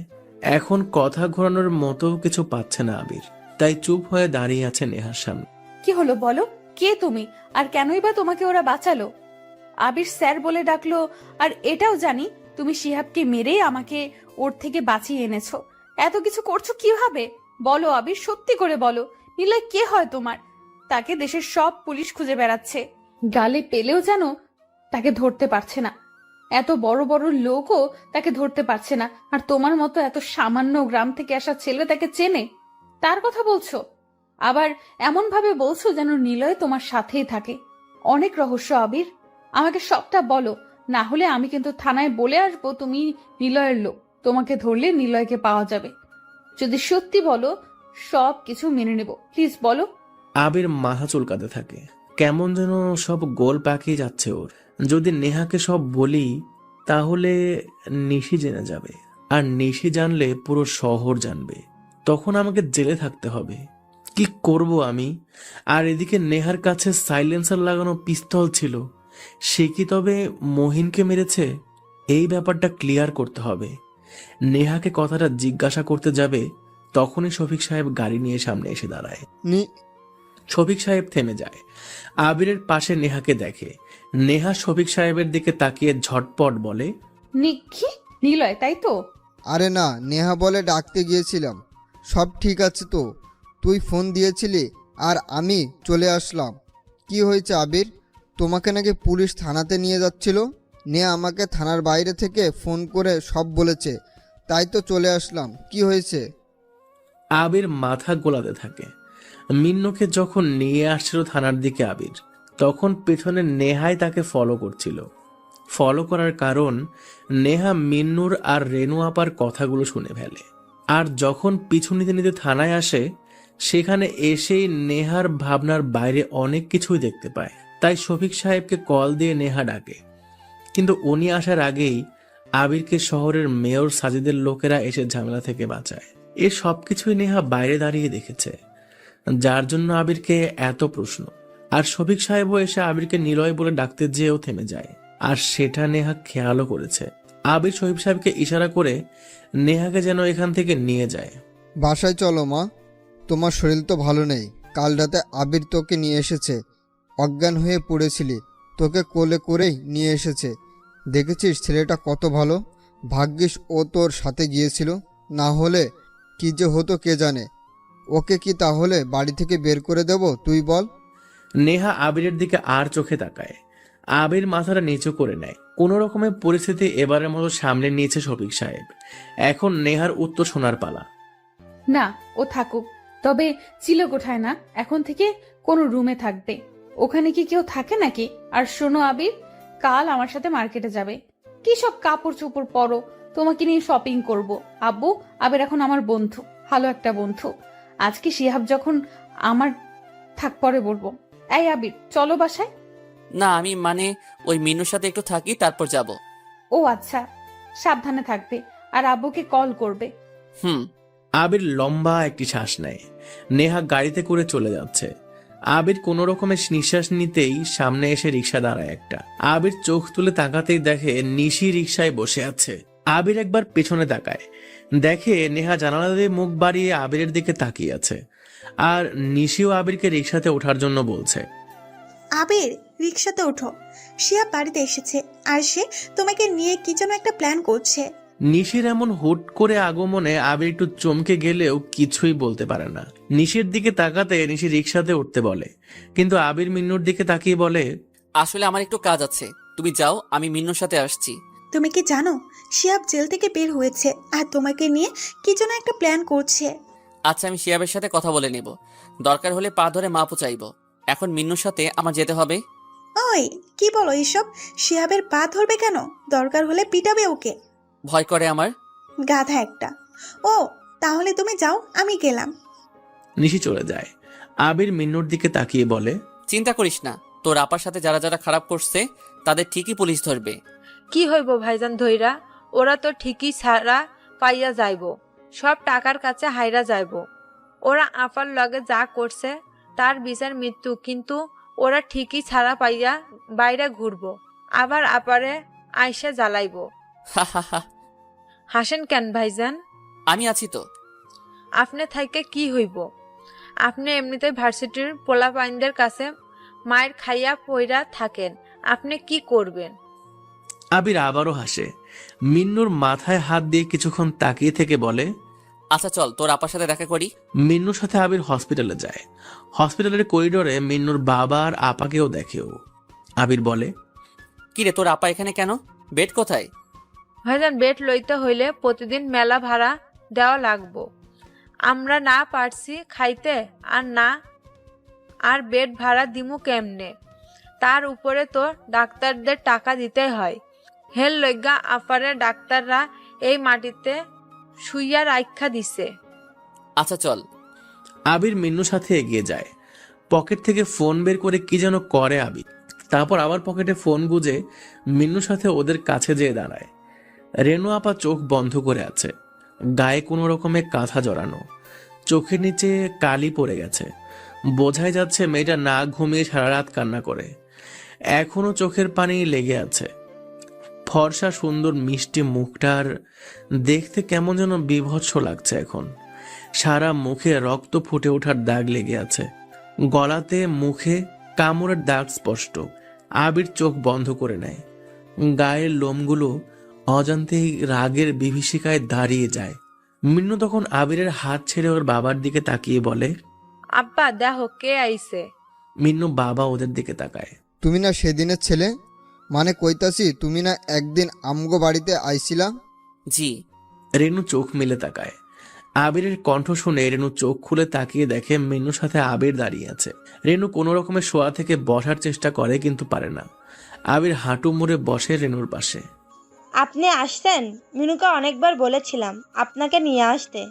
সেদিন ঘটনার জন্য আমি লজ্জিত, তাই আপনার কাছে মাপ চাইতে চেয়েছিলাম। আমি জানতাম না আপনি সবার মতো না, কিন্তু দেখুন না আজ সেটাই করতে পারছি না। কুকুরগুলো আমাকে অপবিত্র করে দিয়েছে। যদিও আমি আগের থেকেই অপবিত্র ছিলাম, তবুও কুকুরগুলো আমাকে ঘুবলে খেয়েছে। আবির চুপ হয়ে আছে, রাগের পরিমাণ বেড়ে যেতে থাকে। নিজেকে আপাতত কোনো রকমের সামলে নিয়ে রেনুর গোলগাল মায়া গচ্ছিত মুখের দিকে তাকিয়ে বলে, বেড দেয়নি কেন ডক্টর? আর পুলিশ কি এসেছিল? ডাক্তারটা টাকা চাই, ওর গায়ে ব্যথা, ঠিকমতো ওষুধ কিনবার পারি না। আর ডাক্তারের টাকা আর বেড ভাড়া কেমনে দিমু? আর পুলিশ আইছিল পরের দিন, আইসা উল্টা আমাদের শাসিয়ে গেছে। কই তোরা মুখ বন্ধ রাখবি? এটা কারা করেছে জানিস? অমুক নেতার পুলারা, তমুক নেতার পুলারা। কেসটা যেন এখনই শেষ হয়ে যায়। বেশি গলাবাজি করলে খবর আছে। জানো বাবা, পুলিশরা সব জানে কারা করেছে। আমার থানায় যাইতেও তখন আমাদেরকে গালি দিয়া বাইর করে দেয়। আমরা কি মানুষ না বাবা? আমরা তো চুরি করি না, আমরা তো বাইসা থাকার জন্য কাম কইরা খাই। তোই দেশের বড় বড় নেতারা ঠিক আমগো সহ্য করতে পারে না। বাড়িতে আইছিল, আমি তখন কাজে বাইর হইয়া ভাত গোজাইছিলাম। আমার মাইয়া তো সে আর কি বা করবে সংসারের জন্য। আবির রেনুর বাবার কথা শুনে চোখ দুটো বন্ধ করে নেয়। রাগের বিশাল সমতর যেন পুরো শরীরটাকে কাঁপিয়ে দিচ্ছে বারবার। আবির রেনুর বাবার কাঁধে হাত রেখে বলে, চিন্তা করবেন না, ওরা শাস্তি পাবে। আর এখনই ডক্টর নিজে এসে স্পেশাল বেড সহ কেবিন দেবে, আপনাদের কিছু ভাবতে হবে না। আবিরের কথা শুনে রেনু অবাক হয়। অবাক হয় ওর বাবাও। কিন্তু আবিরের কথা শেষ হতে না হতেই হসপিটালের মেইন ডক্টররা এসে ওদের পাশে দাঁড়িয়ে বলে, আপনারা কে বলুন তো? আগে বলবেন তো আপনারা সাজিদ স্যারের আত্মীয় হন? ওই হেনাদের জন্য ভিআইপি কেবিনের ব্যবস্থা করো। রেনুকে তুলে নিয়ে ভিআইপি কেবিনে যাওয়া হয়। রেনুর বাবা রেনু অবাক হয়ে তাকিয়ে থাকে আবিরের দিকে। সবাই কেবিনের মধ্যে প্রবেশ করে। রেনু সবার দিকে তাকিয়ে বলে, আব্বা তুমি মিনুকে নিয়ে বাইরে যাও, আমি ভাইজানের সাথে কিছু কথা বলবো। মিন্নুকে নিয়ে ওর বাবা বাইরে চলে যায়। আবির একটি টুল এনে কেবিনের পাশেই বসে। রেনুর দিকে তাকিয়ে চুপ হয়ে থাকে। রেনু বলে, আমি বুঝে গিয়েছি আপনি সাধারণ কেউ নন। বাহির থেকে আপনাকে যেমন মনে হয়, ভেতর থেকে আপনি আলাদা। সত্যি করে বলবেন আপনি কে? বাবা এত পায়ে ধরেও ভাঙাচোরা বেড জোটাতে পারিনি, আর আপনি আসতেই এরকম কেবিন হয়ে গেল। সত্যি করে বলুন প্লিজ, আপনি কে? পরে সব বলবো, এখনো সময় আসেনি। যদিও সবকিছু বলার বা প্রকাশের কাছাকাছি চলে এসেছি, তবুও ঠিক সঠিক একটা মুহূর্তের জন্য আমি অপেক্ষা করছি। সেদিন জানতে পারবেন। যদি তার আগেই মারা যায়? আবির ঠিক কি বলবে বুঝতে পারছে না, বসা থেকে উঠে দাঁড়ায়। রেনুর কানের কাছে মুখ নিয়ে আস্তে গলায় বলে, আমি একজন মাস্তান, বলতে পারেন পুরো দেশের একজন রক স্টার। নিলয় হলো সেই রক স্টার জগতের একজন ভয়ঙ্কর লোক। আমি আবির নই, নিলয় আমি। সবাই এটা জানে না, আর সারা দেশের পুলিশ, এক কথায় সব ধরনের প্রশাসনিক লোকেরা আমাকে খুঁজে বেড়াচ্ছে, কিন্তু আমাকে কেউ চেনে না, এখানে হাতে গোনা কয়েকজন ছাড়া। যেমন আপনি এখন জানলেন, আশা করি এটা গোপন রাখবেন। আর আপনার সাথে যারা এমন করেছে তারা তো শাস্তি পাবেই। কথাগুলো বলে আবির চলে আসতে যাবে। আবির খেয়াল করে রেনুর মুখে এক চিলতে মুচকি হাসি লেগে আছে। এটা তাচ্ছিল্যের কোনো হাসি নয়, একটা প্রশান্তির হাসি। এক ঝটকাতে রেনু আবিরকে বিশ্বাস করে নিয়েছে, যা আবিরের সত্যিই ভালো লাগার বিষয়। আবির চলে আসবে তখনই রেনু বলে ওঠে, কেন? আপনি রকস্টার হয়েছেন? আর কেনই বা এভাবে ঘুরে বেড়াচ্ছেন? আবির একবার তাকায় রেনুর দিকে, তারপর কোনো কথা না বলে হন হন করে চলে আসে সেখান থেকে। হসপিটাল থেকে বের হতেই মেইন রাস্তায় কালো রঙের গাড়ি দাঁড়িয়ে থাকে। আবির জানে এটা ওর নিজেরই গাড়ি। আবির গাড়িতে বসে চলে যায়। কেমন আছিস সাজিদ? আবির সোজা সাজিদের বাড়িতে চলে আসে। সাজিদ একা থাকে। আবিরের থেকে বয়সে কয়েক বছরের বড় হলেও আবিরের সাথে ওর সখ্যতা অনেক দিনের। নিলয়, তুই এখানে? সাজিদ, সময় এসে গেছে প্রকাশিত হওয়ার। তোকে যেটা বলতে এসেছিস সেটা কর। তুই আগামীতে মেয়র হবি না? শফিক সাহেবকে তো চিনিস, টাকাওয়ালা লোক। কেন চিনবো না? বুঝেছি নিলয়, তিনি হতে চান মেয়র, তাই তো? হুম। চল তাহলে প্রকাশ ঘটায় ধ্বংস করি শহরটাকে। না রে, এবার কোনো শহর ধ্বংস নয় রে। ফাড়া নেই, আছি কেবল তুই আর আমি। আর রাহাত আর সৌরভ কোথাও থেকে আমি জানি না, তোকে বলতে যেও অনেকবার বলিনি, কারণ আমি জানি তুই রেগে গেলে কি করবি। এটা নে ধর ওদের ঠিকানা, রাত আমাকে কল করিস। হুম। আবির চলে আসে সেখান থেকে। পকেট থেকে ফোন বের করে আবার সাজিদকেই কল দেয়। বল নিলয়। সাজ্জাদ, আমার সাথে দেখা করবি। শফিক সাহেবের বাসায়? না, ওখানে প্রবলেম আছে। শফিক সাহেবদের বাড়ির পাশে একটা জায়গা আছে, সেখানে আসবি, দরকার আছে। আর শোন, সিম্পল ভাবে আসবি। কি? আজ আকাশে মেঘ জমেছে। হুট করে বৃষ্টি নেমে আসার অপেক্ষায় যেন প্রকৃতি থমকে আছে। আবির নামের নিলয় রকস্টার শফিক সাহেবের বাড়ির উঠোনে বড় লিচু গাছের নিচে সিমেন্ট বালি দিয়ে গোল চত্বর করে বসার জায়গা বানানো। সেখানেই বসে আছে। সন্ধ্যা হতে এখনো কিছু সময় বাকি। মাটির দিকে তাকিয়ে আবির মনে মনে অনেক কিছুই ভাবছে কয়েক বছর আগে সেই রক্তাক্ত ঘটনা। আবির আর সাজিদ ছিল খুব কাছের বন্ধু। ফারা আর সাজিদের তেমন কেউ ছিল না। সাজিদ ছিল সৎ মায়ের আদরে থাকা অবহেলিত একজন ছেলে, আর ফারা থাকতো ওর মামির সংসারে, যেখানে প্রতিনিয়ত ওর উপর নির্যাতন চলত। মজার ব্যাপার হলো, তিনজনেরই দেখা হয় কিশোর নির্বাসনী জেলখানাতে। অবাক করার বিষয় হলো, তিনজন একদিনেই ছাড়া পেয়ে যায়। জেলখানাতেই তিনজনের মধ্যে বন্ধুত্ব গড়ে ওঠে। ফারায়ের মামা তাকে আদর করলেও মামি ছিল একজন ভয়ঙ্কর মহিলা। মামা ব্যবসার কাজে বাইরে থাকলে তার সুন্দরী হট মামি তার প্রেমিককে ডেকে এনে রাতের পর রাত কাটাত। ফারা সবকিছু দেখতো, মামিকে বারণও করত, কিন্তু ওর মামি ফারাকে অনেক মারে, আর মামাকে যেন এসব না বলে তার জন্য আরো মারে থাকে। একদিন এ সবকিছু সহ্য করতে পারেনি ও। সে চেয়েছিল ওর মামাকে সব বলে দেবে, কিন্তু ওর মামি সেদিন রাতেই ফারার রুমে ঢুকে কাপড়গুলো ছিঁড়ে জোরে চিৎকার দিতে থাকে।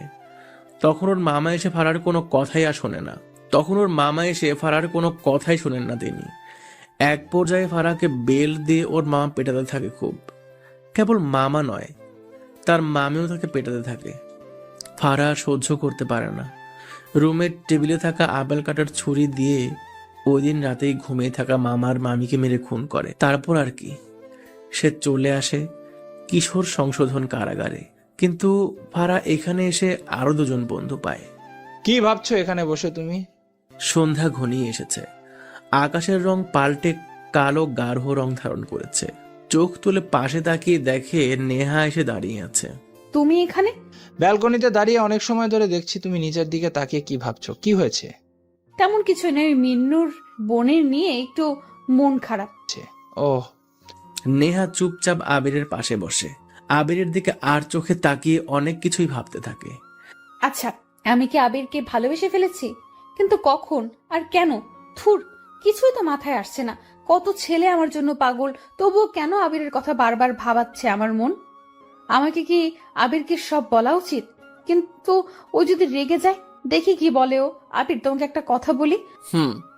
নেহা কিছু বলতে পারে না। আবির একবার নেহার দিকে তাকায়, মনে মনে বলে, সবকিছু ছেড়ে চলে যেতে হবে আমার, না হয় জেল খানাতে কাটাতে হবে। আমার অনিশ্চিত জীবনে আমি কাউকে জড়াতে চাই না। তাছাড়া রকস্টার কখনো প্রেমে পড়ে না, পড়তে নেই তাদের। যেখানে রক্তের তাজা গন্ধে জীবন কাটিয়ে দেওয়া যায়, সেখানে ভালোবাসা কি থাকতে পারে? নেহাকে আমার জিজ্ঞাসা করা দরকার, সেদিন রাতে কি হয়েছিল। সাইলেন্সার লাগানো পিস্তল তার কাছে কি করে এলো? নাকি সত্যি সে আমার মতো খুনি? আমাকে জানতেই হবে, সে ছিল নাকি অন্য কেউ। আবার ক্যামেরাগুলো কে লাগিয়েছিল এটা নিশ্চয়ই নেহা জানে। সবকিছু জেনে আজ রাতে অর্ক, রাহাত আর সৌরভকে মেরে চলে যাব বহুদূর, যেখানে থাকবে না কোনো রক্তের খেলা, থাকবে না পিছুটান। তোমার কোমরে ওই দিন আমি একটা পিস্তল দেখতে পাই, ওটা কি তোমার? আবিরের কথা শুনে নেহা চুপচাপ বসে থাকে। নেহা তার ভালো লাগার কথাগুলো বলতে যেও পারল না। নেহা চেয়েছিল আবিরকে তার ভালো লাগে, আর ভালো লাগার ব্যাপারটা তৈরি হতে অনেক সময়ও লেগেছে। এই কারণে কথাগুলো বলতে নেহার ইতস্তত বোধ হচ্ছে। কি হলো বলো? আসলে ওই দিন রাতে নিলয়ের পিছু নিয়েছিলাম আমি, কিন্তু আরো দুজন তোমার পিছু নিয়েছিল। তার মধ্যে আমাকে চেনা একজন ছিল, যে কিনা নিলয়ের শিকারটাকে মেরে দেয়, আর আমি তাকে দেখে ফেলি। এরপর দুজনের ধাক্কা লাগে, ওর হাত থেকে পিস্তল পড়ে যায়, আর সেটা আমি রেখে দেই নিজের কাছে। ও, তা কে ওই লোকটা যার সাথে তুমি ধাক্কা খেয়েছিলে? তুমি তাকে চেনো, রাখিব। আমি অবাক হই, নিলয়ের মতো করেই সোজা ও এসেছিল, আর ওই লোকটাকে মেরে চলে যায়। ও, আরেকজন কে ছিল?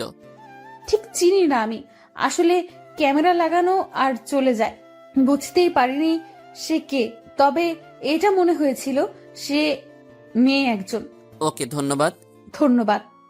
না মানে আমাকে সবকিছু বলার জন্য। দুজন আবার চুপ হয়ে যায়। আকাশে মেঘের ছড়াছড়ি, বৃষ্টি এলো বলে আবির আবারও নিচের দিকে তাকিয়ে থাকে। আবির, তোমাকে একটা কথা বলি। বলো। আচ্ছা, আগে একটা প্রশ্ন করি, তুমি কি কাউকে ভালোবেসেছো কোনোদিন? না, ভালোবাসার আমি? কে আমাকে ভালোবাসবে শুনি? আলো ছেড়ে কে চাইবে অন্ধকারে আলোর খোঁজে হাতড়ে চলতে? কি বলো এসব?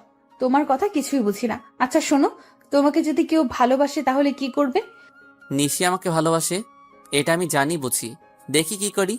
মানে নিশি তোমাকে ভালোবাসে, আর তুমি জানো কি করে? ওর কথা শুনলে বুঝতে পারি। ওরে বোঝার লোক রে, আমার কথা শুনে কি একটুও বুঝতে পারো না? আমিও তোমাকে ভালোবাসি গাধা। শেষের কথাটা নেহা আস্তে করে বলে। আবির নেহার দিক থেকে চোখ নামিয়ে নেয়। আবির বলে, তুমি কি যেন বলবে বলেছিলে? না থাক, বলবো না আসলে। আবিরের ফোন বেজে ওঠে। স্ক্রিনে তাকিয়ে দেখে সাজিদের ফোন কল।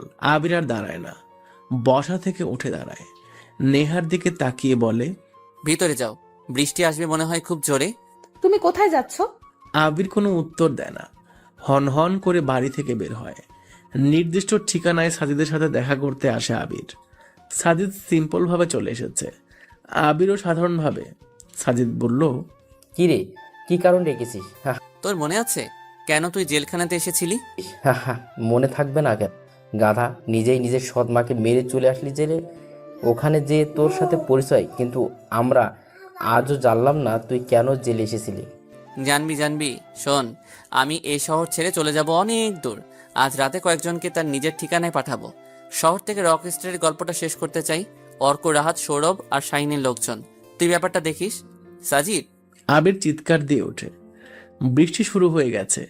ছোট্ট জঙ্গল মতো জায়গায় হুট করেই কয়েকজন লোক মুখে রুমাল বেঁধে আবিরদের ওখানে আসে।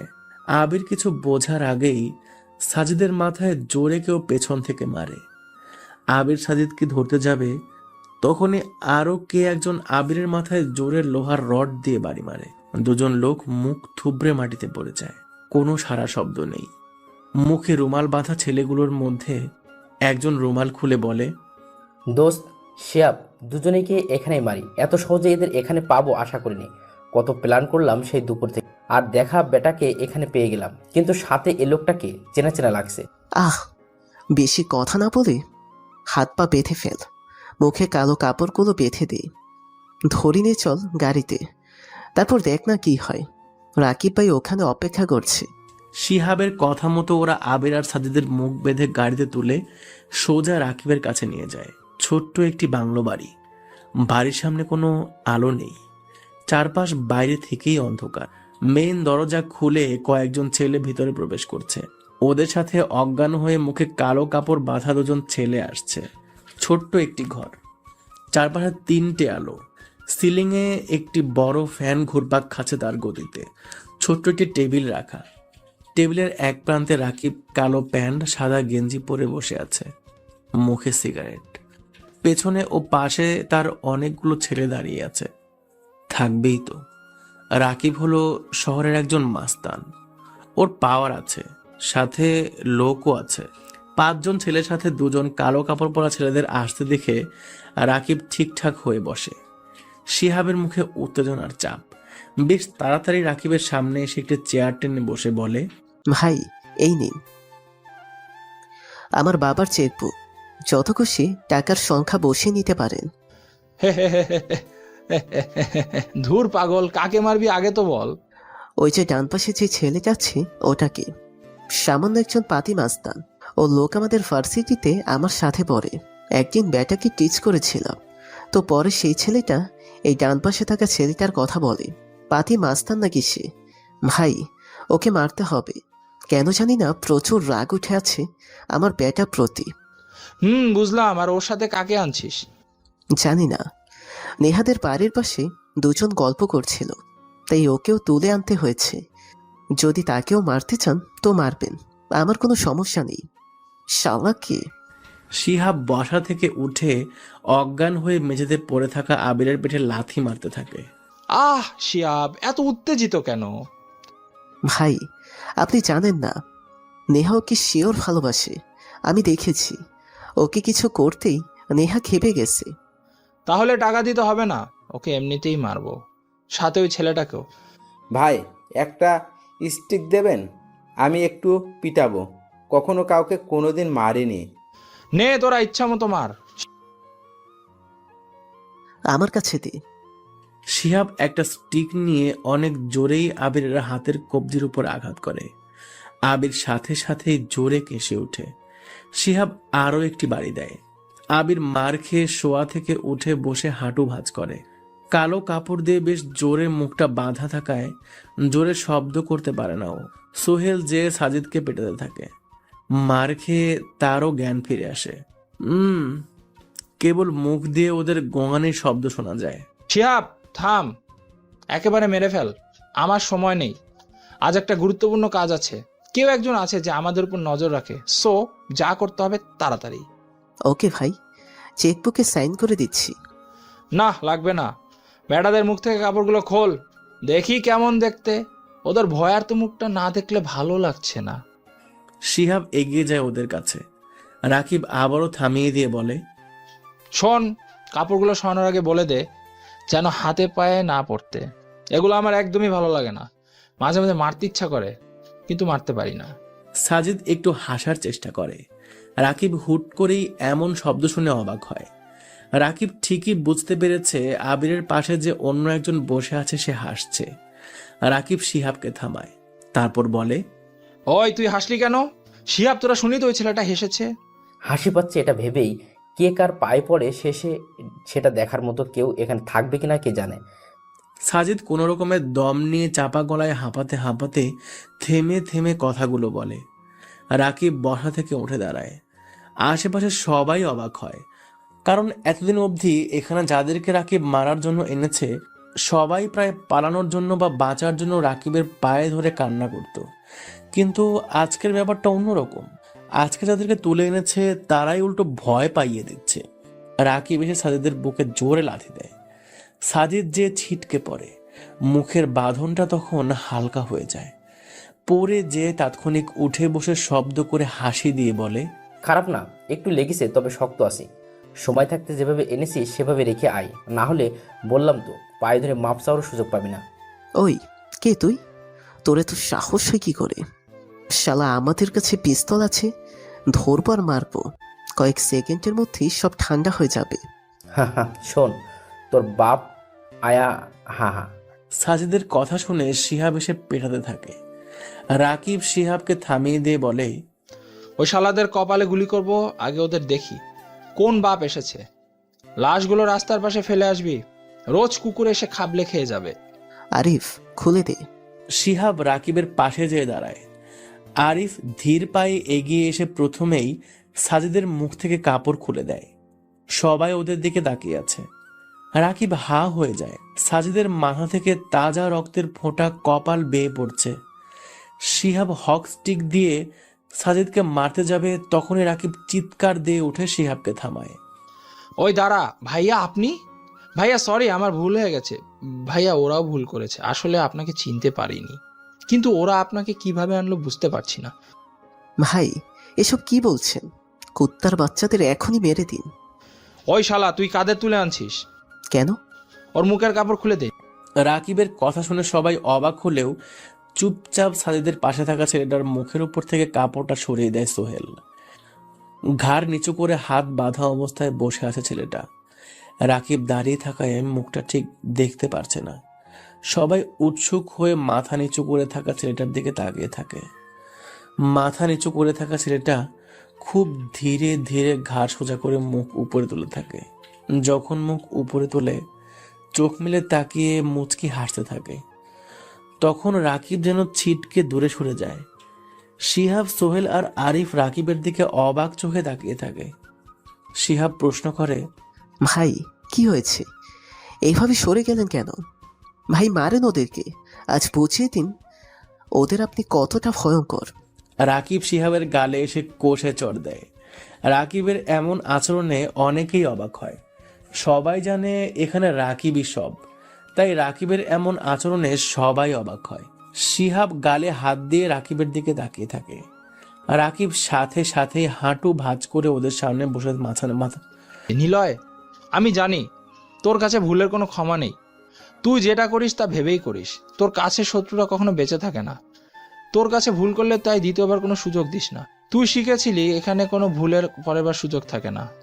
তবুও তোকে বলছি, আমি জানতাম না ওরা তোকেই তুলে আনবে। আমি সত্যিই জানতাম না নেহা তোকে ভালোবাসে। ওদের যা ইচ্ছা কর, কিন্তু আমাকে ছেড়ে দে। রাকিবের ভয়ার্ত মুখটার দিকে সবাই হা হয়ে তাকিয়ে আছে। শিহাবের অবাকতার পরিমাণ অনেক বেশি। শিহাব, সোহেল আর আরিফ হাওয়ার মতো তাকিয়ে আছে। ওরা তিনজন একই সাথে ভাবতে থাকে, কি হচ্ছে এগুলো?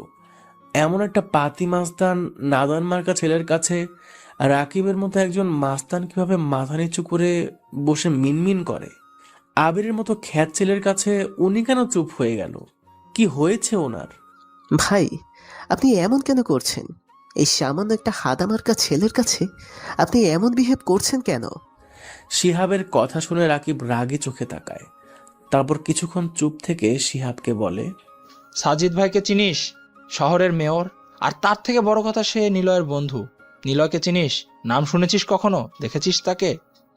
নাম শুনেছি, কিন্তু দেখিনি। যতদূর জানি, নাম শুনেই সবাই চুপ হয়ে যায়, আর তাকে দেখলে কি হবে কে জানে। কিন্তু আপনি কেন এসব বলছেন? আগে আবিরকে মারেন, পরে দেখা যাবে। আর সাজিদ ভাইকে না হয় টাকা পয়সা দিয়ে চুপ করিয়ে দেব। রাকিব কিছু বলতে যাবে, তার আগেই কে যেন শব্দ করে হেসে ওঠে। সবাই সেই হাসির দিকে তাকায়। আবির ধীর গতিতে ঘাড় উঁচু করে আর হাসতে থাকে। সাথে সাজিদও হাসতে থাকে। রাকিবের মুখে ভয়ের ছাপ স্পষ্ট। রাকিব দৌড়ে সাজিদের পা ধরে। ভাই, আমাকে প্লিজ মাফ করে দিন। নিলয়ের কাছে নিয়ে মাপ চেয়ে কোনো লাভ নেই। ও কখনো কাউকেই মাফ করবে না। ওর কাছে ভুলের পরে দ্বিতীয় কোনো সুযোগ নেই। আপনি একটু বলেন ভাই, আমাকে যেতে দিন। দেখ ভাই, তোকে আগেই বলেছিলাম। ভাই, এখানে নিলয়কে আর কিসের জন্য মাপ চাচ্ছেন? কে মাফ করবে? না, কিছুই বুঝতে পারছি না আমি। চুপ হারামজাদা, মানুষ দেখে শুনে তুলে আনতে পারিস না? ওই মাথা নিচু করে বসে পড়, না হলে কিছুই করার নেই। রাকিবের কথা শুনে রাকিবের সব লোকজন রাকিবের পেছনে বসে পড়ে। কেবল শিহাব, সোহেল আর আরিফ দাঁড়িয়ে আছে। আবির নামধারী নিলয় বসা থেকে উঠে দাঁড়ায়। শিহাবের হাতের কাছে থাকা হক স্টিক দিয়ে শিহাব আবিরকে মারতে ছুটে আসতেই শার্ট করে একটা গুলির শব্দ শোনা যায়। সবাই চোখ বড় বড় করে হা হয়ে তাকিয়ে থাকে হাতে পিস্তল নিয়ে দাঁড়িয়ে থাকা আবিরের দিকে। আবির পিস্তল হাতে টেবিলের উপর গিয়ে বসে। ডান হাতে পিস্তল, পকেট থেকে রুমাল বের করে বাম হাতে পেঁচিয়ে নেয় ও। সাজিদ বসা থেকে উঠে চেয়ার টেনে চেয়ারে বসে মুচকে হাসতে থাকে। কেউ কোনো প্রকার কথা বলছে না। সবাই পড়ে থাকা সোহেলের লাশের দিকে একবার তাকায়, আর একবার টেবিলে বসা পিস্তল হাতে বোকাশোকা আবিরের দিকে তাকায়। আবির এক পা তুলে নেয়, আর এক পা ঝুলিয়ে টেবিলের উপরে রাখা সিগারেটের প্যাকেট থেকে সিগারেট বের করে জ্বালায়। শিহাব হক স্টিক হাতে বোবার মতো হা হয়ে অবাক চোখে তাকিয়ে আছে আবিরের দিকে। এই তো সেদিনের কথা, তাকে নিয়ে সবাই কতই না মজা করলো। কোনো প্রকার কথা বলেনি আবির, নীরবে সব সহ্য করেছে। কিন্তু আজকে সেই আবিরকে এরা নতুনভাবে দেখছে। শিহাব যখন আবিরকে মারতে আসে, তখন রাকিবের কোমরে থাকা পিস্তলটি আবির এক ঝটকায় তুলে নিয়ে বসা থেকে দাঁড়িয়ে সোহেলকে গুলি করে। সোহেল ধপ করে নিচে পড়ে যায়। আরিফ সাথে সাথে রাকিবের লোকের মতো মাথা নিচু করে বসে পড়ে, আর শিহাব হতভম্ব হয়ে স্টিক নিয়ে দাঁড়িয়ে থাকে। ভাই, আমরা চিনতে পারিনি, আপনি আমাদের মাফ করে দেন প্লিজ ভাই। আরিফের কথা শুনে আবির হেসে দিয়ে বলে, শেরকে চিনতে হলে হতে হয় শের, না হয় শিকার। আর নিলয়কে মারতে হলে হতে হয় রক স্টার, না হয় ডেড। হা হা হা। হা হা, নে দেখ, এটাই হলো the king of Rockstar Niloy, যাকে কোনোদিন পুলিশ ধরতে পারেনি, মাস্তানরাও মারতে পারেনি। আর তোরা কি করে ভেবে নিলি তাকে মারবি? তোদের কথা শুনে হাসি পাচ্ছিল। শোন, মরার আগে একটা অ্যাডভাইস শুনে যা। সাপকে যেমন বাঁচিয়ে রাখলে 20 দাঁত ভেঙে নিলেও সে কিন্তু ফোঁস করে। আর নিলয়কে মারতে হলে হয় তোকে প্রথম চান্সে মারতে হবে, না হলে তাকে মারা এবং তাদের বাঁচার কোনো দ্বিধা সুযোগ কখনো দেবে না। শিহাবের হাত থেকে হক স্টিক নিয়ে নিচে পড়ে যায়। ধপ করে হাঁটু ভাঁজ করে নিচে বসে পড়ে মাথাটা ফ্লোরের দিকে করে নেয়। সবার মুখে ভয়ের একটা ছাপ দেখা যাচ্ছে। নিলয় টেবিলে থাকা আরো একটি পিস্তল হাতে তুলে নেয়। রাকিবকে বলে, রাকিব, তোকে না মেরে সেদিন মনে হয় ভুলই করেছিলাম। কথা দিয়েছিলি আমার বিরুদ্ধে তুই কখনো কিছু করবি না, কিন্তু মজার ব্যাপার হলো তুই অর্ক, সৌরভ আর রাহাতের সাথে মিশেছিস। তবে ভুল করেছিলি, সেদিন মাহিনকে না মেরে আমাকে যদি মারতিস তবে আজ হয়তো তোরাই রকস্টার হতে পারতি। রাকিবের দিকে এগিয়ে যায় নিলয়। শিহাব মাথা তুলে তাকায়। রাকিবের কপালে নিলয় পিস্তল ধরে দাঁড়িয়ে আছে। তখনই শিহাব বসা থেকে উঠে টেবিলে থাকা একটি পিস্তল হাতে নিয়ে বলে, শোন, তুই বড় রকস্টার হতে পারিস, কিন্তু বুলেটের কাছে কিছুই না। রাকিবকে ছেড়ে দে, না হলে তোকে গুলি করে মারবো। ছাড় বলছি, মাতার। ওই আরিফ, ওঠ। শিহাবের কথা শুনে রাকিব বোকার মতো তাকায়। রাকিব উঠে দৌড়ে শিহাবের কাছে যেয়ে বলে ওঠে, সাব্বাস ভাই, কি করলি এটা? রকস্টারের মাথায় আজকে প্রথমবার কেউ পিস্তল ধরলো। ওয়াও! যাকে দেখলে কেউ চোখ তুলে তাকাতে সাহস পায় না, আর তুই সরাসরি তার দিকে পিস্তল ধরেছিস। Great Shihab, great. ওরা তো জানে না আমি কে। ভালো করে দেখ, তোর পাপ আয়া। মেরে দে শিয়াব, কুত্তার বাচ্চারা কি বলেছিলি দেখিস নাই? প্রথমে না মারলে পরে সুযোগ পাবি না। আরে ওয়েট, অর্ক, রাহাত আর সৌরভ কে তো ডাকি। ওরা আসুক, দেখুক জঙ্গলের শের আর চামচিকের কাছে ধরা পড়েছে। ভাই, চামচিকা বানিয়ে দিল। জঙ্গলের সিংহ কিন্তু একা থাকে না, আরও থাকে। সোজা চেয়ারে এসে বসে যা। ওদেরকে হাত পা বেঁধে ফেলবো? কেন, সিংহ ভয় পায় না? হাতে দেখছিস না কি আছে? একটু নড়লেই ঠাস করে গুলি করে দেব। শিহাব কোমরে পিস্তল গুঁজে নিলয়দের কাছে এসে দাঁড়ায়। পর পর কয়েকটি মুখে ঘুষি দিয়ে শান্ত হয়ে টেবিলের উপর যেয়ে বসেও। ঠিক নিলয়ের মতো করে হাতে রুমাল বেঁধে এক পা টেবিলে আরেক পা ঝুলিয়ে বসে সিগারেট জ্বালায়। একই রকম ভাবে হেসে দিয়ে রাকিবকে বলে, ওই, তুই কেন দাঁড়িয়ে আছিস? তুইও চেয়ারে চেয়ে বস, যা। শিহাব, এসব কি হচ্ছে? তুই কিন্তু একটু বেশি কষি করছিস এখন। চুপ শালা। মেয়েদের উপর খুব নেশা না তোর? নেহাকে আমি ছোট থেকেই ভালোবাসি, কিন্তু এতদিন কিছুই বলতে পারিনি। আসলে অপেক্ষা করতাম একদিন সুযোগ আসবে আমার, সেদিন দেখাবো। আজ এসেছি। I am new Rockstar, the killer in city. অনেক অবাক হচ্ছিস তোরা, তাই না? কিন্তু দেখ, নীলয়ের দিকে তাকা। ওর চোখে মুখে কোনো ভয়ের চিহ্ন দেখছি না আমি, কোনো চিন্তা বা অবাক হওয়ার প্রবণতা দেখছি না। ওই, তুই এমন কেন রে? নিলয় চুপচাপ চেয়ারে বসে আছে। স্থির হয়ে তাকিয়ে আছে সামনের দিকে। শিহাব সিগারেট টেনে সামনে ধোঁয়া ছেড়ে বলে, আজ থেকে রাকিবি লোকগুলো আমার দলে কাজ করবি। এই শহরে একমাত্র আমি রকস্টার। আর রকস্টারের খেলাতে যে যত বেশি অ্যাগ্রেসিভ খেলতে পারবে সে ততই ওপরে। মাইন্ড গেম খেলতে হবে, বুঝছিস Rakib? Sajid and the এল্ডার Rockstar Niloy. Shihab, তুই কিন্তু সীমা ছাড়িয়ে যাচ্ছিস, একটু ভেবে কথা বল। আরিফ স্টিক নিয়ে ব্যাটাকে পিটিয়ে আয় তো। দোষ, তুই জানা আমার ভয় করছে। আরিফের কথা শুনে শিহাব হেসে লাঠি নিয়ে রাকিবকে চরমভাবে মারতে থাকে। রাকিব কেবল চিৎকার ছাড়া কিছুই করতে পারছে না। একদিকে নিলয়ের ভয়ে রাকিব কোনো কথা বলছে না, আরেকদিকে শিহাবের হাতে পিস্তল। রাকিবের লোকেরাও এখন শিহাবের কাছে মাথা নত করে ওর দলে চলে গেছে। রাকিবকে ছেড়ে সাজিদের কাছে যায়, সাজিদের গলাটা টিপে ধরে বলে, খুব নেতা হয়েছিস। একদিকে নেতা, অন্যদিকে রকস্টার বন্ধু। না শালা, অনেক বড় কথা বলেছিলি। হ্যাঁ, হবে তা হবে। তোদের রকস্টার এত গাধা তা আগে জানা ছিল না। আমার সামনেই পিস্তল রেখে ভাব নিয়ে রাকিবকে মারতে গেছিস। শিয়াব, এখনো বাচ্চা আছিস। নিলয় চাইলে তোকে এখনই মারতে চাই, কিন্তু মাইন্ড গেম খেলতে সে ভালোবাসে। তোকে একটা আমি নিজেই সুযোগ দিচ্ছি, চলে যা, না হলে কি? সাজিদের কথা শুনে জোরে গলা টিপে ধরে শিহাব। নিলয় হাসতে থাকে, জোরে হাসতে থাকে। আরিফ ভয়ে দূরে সরে যায়। শিহাব নিলয়ের গালে এসে চড় মারে। এত হাসছিস কেন? নিশ্চিত মৃত্যু জেনে পাগল হয়ে গিয়েছিস। অপেক্ষাতে ছিলাম অর্ক, রাহাত আর সৌরভের। আমি জানতাম আমাকে আটকে রাখলে রাকিব ওদেরকে এখানেই ডাকবে। ওই, তুই ওদের চিন্তা ছাড়, আমার সাথে কথা বল। নিলয় শিহাবের বুকে জোরে লাথি মারে। শিহাব ছিটকে পড়ে যায় অনেক দূর। শিহাব পড়া থেকে উঠে দাঁড়িয়ে নিলয়ের দিকে পিস্তল তাক করে ধরে শার্ট করে গুলি করে। সবাই হা হয়ে চেয়ে থাকে শিহাবের দিকে। সাজিদ বসা থেকে উঠে মেইন দরজা আটকে দিয়ে আসে। রাকিব দূরে সরে যায়। আরিফ ভয়ার্ত দৃষ্টিতে তাকিয়ে থাকে সবার দিকে। শিহাব বোবার মতো পিস্তল হাতে নিয়ে দাঁড়িয়ে তাকিয়ে থাকে সামনের চেয়ারে টেনে বসা নিলয়ের দিকে। সবাই অবাক হয় শিহাব যখন গুলি চালায়, কিন্তু মজার ব্যাপার হলো পিস্তল দিয়ে কোনো গুলি চলার শব্দ শোনা যায়নি। সহজভাবে বলা যায় কোনো গুলিই বের হয়নি, কেবল ট্রিগারে চাপ দেওয়ার শব্দ শোনা যায়। নিলয় উচ্চ স্বরে হাসি দিয়ে বলেছিলাম না, নিলয়কে মারতে হলে প্রথম চান্সে মারতে হবে, না হলে দ্বিতীয়বার চান্স পাওয়ার সুযোগই আসবে না। খুব আফসোস হচ্ছে, মাইন্ড গেমে নিলয় হলো সেরা, আর তুই কোথাকার পিচ্ছি মানুষ। আগে দেখেছিলাম নিলয় পিস্তল থেকে গুলি বের করে নিয়েছিল, আর গুলিহীন খালি পিস্তল তোর কাছে রেখে এসেছিল। শোন, রকস্টার হওয়ার এই খেলাতে নিলয় সেরা। মাইন্ড গেম তাকে নিয়ে না খেলে নিজেকে বাঁচানোর জন্য খেলা করবি। ভাই, আর কিছু শোনা যায় না শিহাবের মুখ থেকে। আবির পায়ের জুতোর খাতে লাগানো পিস্তলটি বের করে শিহাবের দিকে সোজা তাক করে ট্রিগার চেপে দেয়।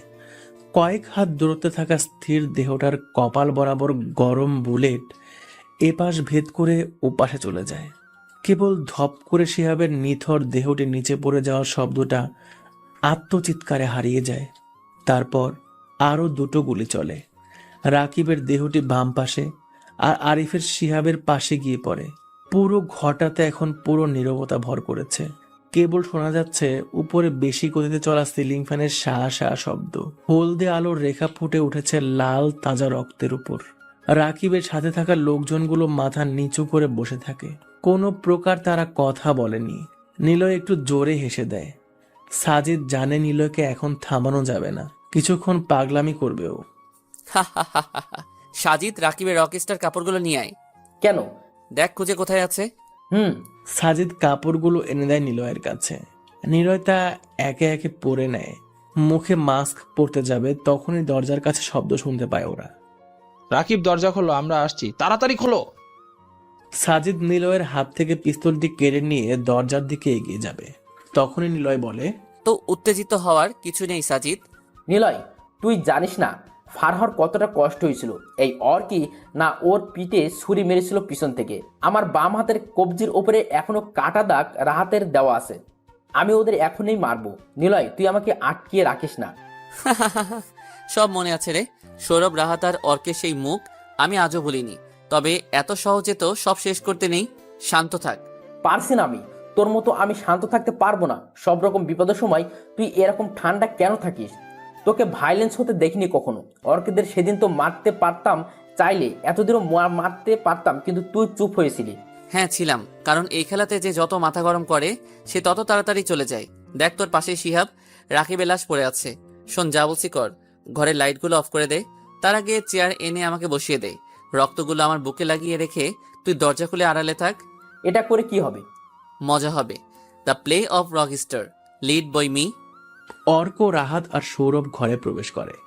ঘরে কোনো আলো নেই। ঘরের উপরের কার্নিশ বেয়ে রাস্তার পাশে দাঁড়িয়ে থাকা ল্যাম্পপোস্টের আলো মৃদুভাবে ঘরের প্রবেশ করছে। একদম শুনশান নীরবতা। সাজিদ দরজা খুলে পাশেই দাঁড়িয়ে আছে। রাহাত, দেখ তো ঘরের সুইচটা কোথায়।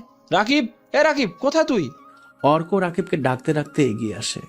হঠাৎ কিছু একটা বস্তুর সাথে হোঁচট খেয়ে অর্ক পড়ে যায়।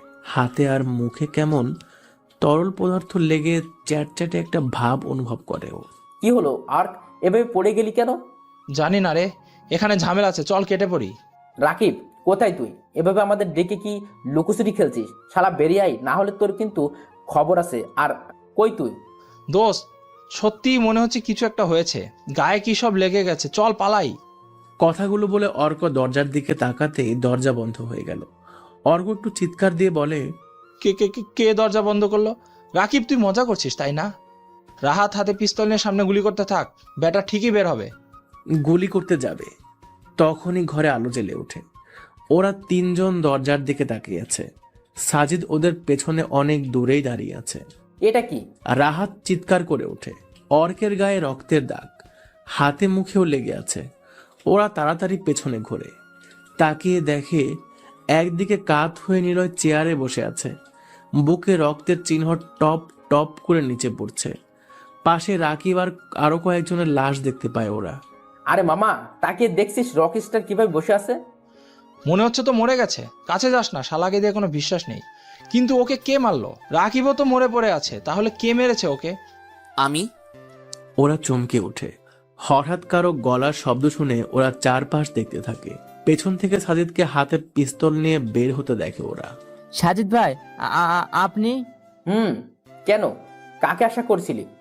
না মানে আপনি আর নিলয়, মানে নিলয়কে আপনি খুন?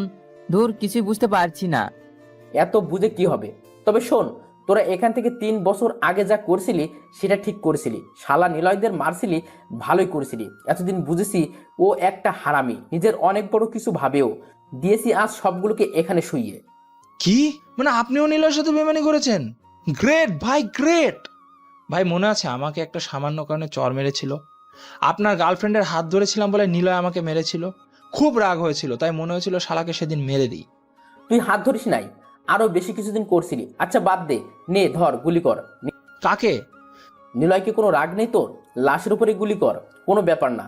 শালা নিলয় তোর জন্য অনেক ভয় জীবন কাটিয়েছে, আর না। দাঁড়া দাঁড়া দাঁড়া, আমি আগে চল যাই। বন্ধু ছিল রে, তাই ওকে তুই মারবি সেটা দেখতে পারবো না। সাজিদ কথাগুলো বলে পিস্তলটা হাতে নিয়ে দরজা খুলে দেয়। অর্ক সাজিদের দিকেই তাকিয়ে আছে। সাজিদ মুচকি হেসে অর্কর দিকে তাকিয়ে ইশারা করে গুলি চালাতে।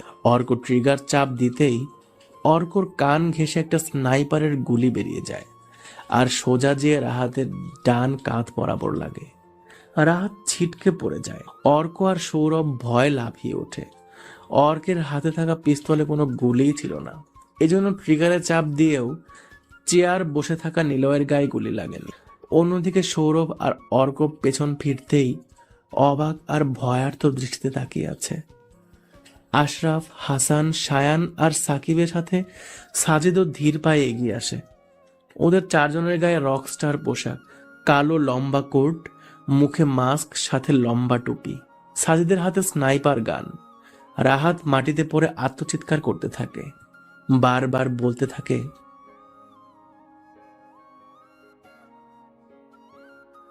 চিন্তা করিস না, আজ সবগুলোকে এখানেই মারবো। কোমর থেকে অর্ক আর সৌরভ পিস্তল বের করে সাজিদকে গুলি করবে। তখনই আরো একটি গুলির শব্দ শুনতে পায় ওরা। অর্ক হা হয়ে যায়। সামনে থাকা কেউ গুলি করেনি, অর্করাও গুলি করেনি। তাহলে কে করলো? রাহাতের কোনো চিৎকারও আর শোনা যাচ্ছে না। তবে কি রাহাত আর নেই? অর্ক ও সৌরভ পেছনে ঘুরে তাকায়। অবাক হয়ে দেখে নিলয় দাঁড়িয়ে আছে আর রাহাতের বুক দিয়ে রক্ত বের হচ্ছে। রাহাত কোনো কথা বলছে না, চোখ বন্ধ করে শুয়ে আছে। I am back mister Arko. নিলয়ের কথা শুনে অর্ক পিস্তলটি নিচে ফেলে দেয়। এরপর হাঁটু ভেঙে ধপ করে নিচে বসে মাথাটা নিচু করে কাঁদতে থাকে। অর্ক জানে এখন আর কোনো উপায় নেই নিজেকে বাঁচানোর। সৌরভ অর্কের সাথে একইভাবে বসে থাকে। নিলয় একটা সিগারেট জ্বালায়, ধীর পায়ে হেঁটে আসে ওদের কাছে। আশরাফ যে একটা চেয়ার এনে দেয় নিলয়ের কাছে। নিলয় অর্কের সামনের চেয়ারে বসে সিগারেটে টান দিয়ে বলে, এখানে এসে আমাকে ওভাবে থাকতে দেখে কি ভেবেছিলি আমি মরে গিয়েছি? হা হা হা। একটা জঙ্গলে অনেক সিংহই থাকতে পারে, কিন্তু রাজা হয় একজন, আর আমি আমার এই রকস্টার শহরের রাজা।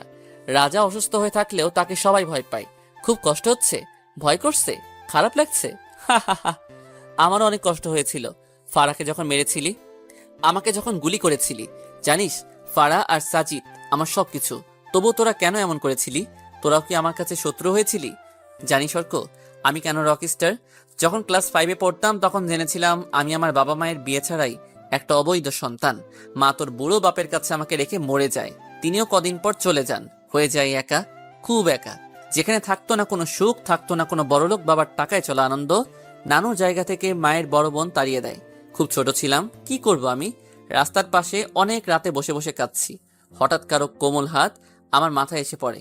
আমি কান্না থামিয়ে তাকিয়ে দেখি একজন মিডিল ফিঙ্গার, মানে একজন হিজড়া দাঁড়িয়ে আছে।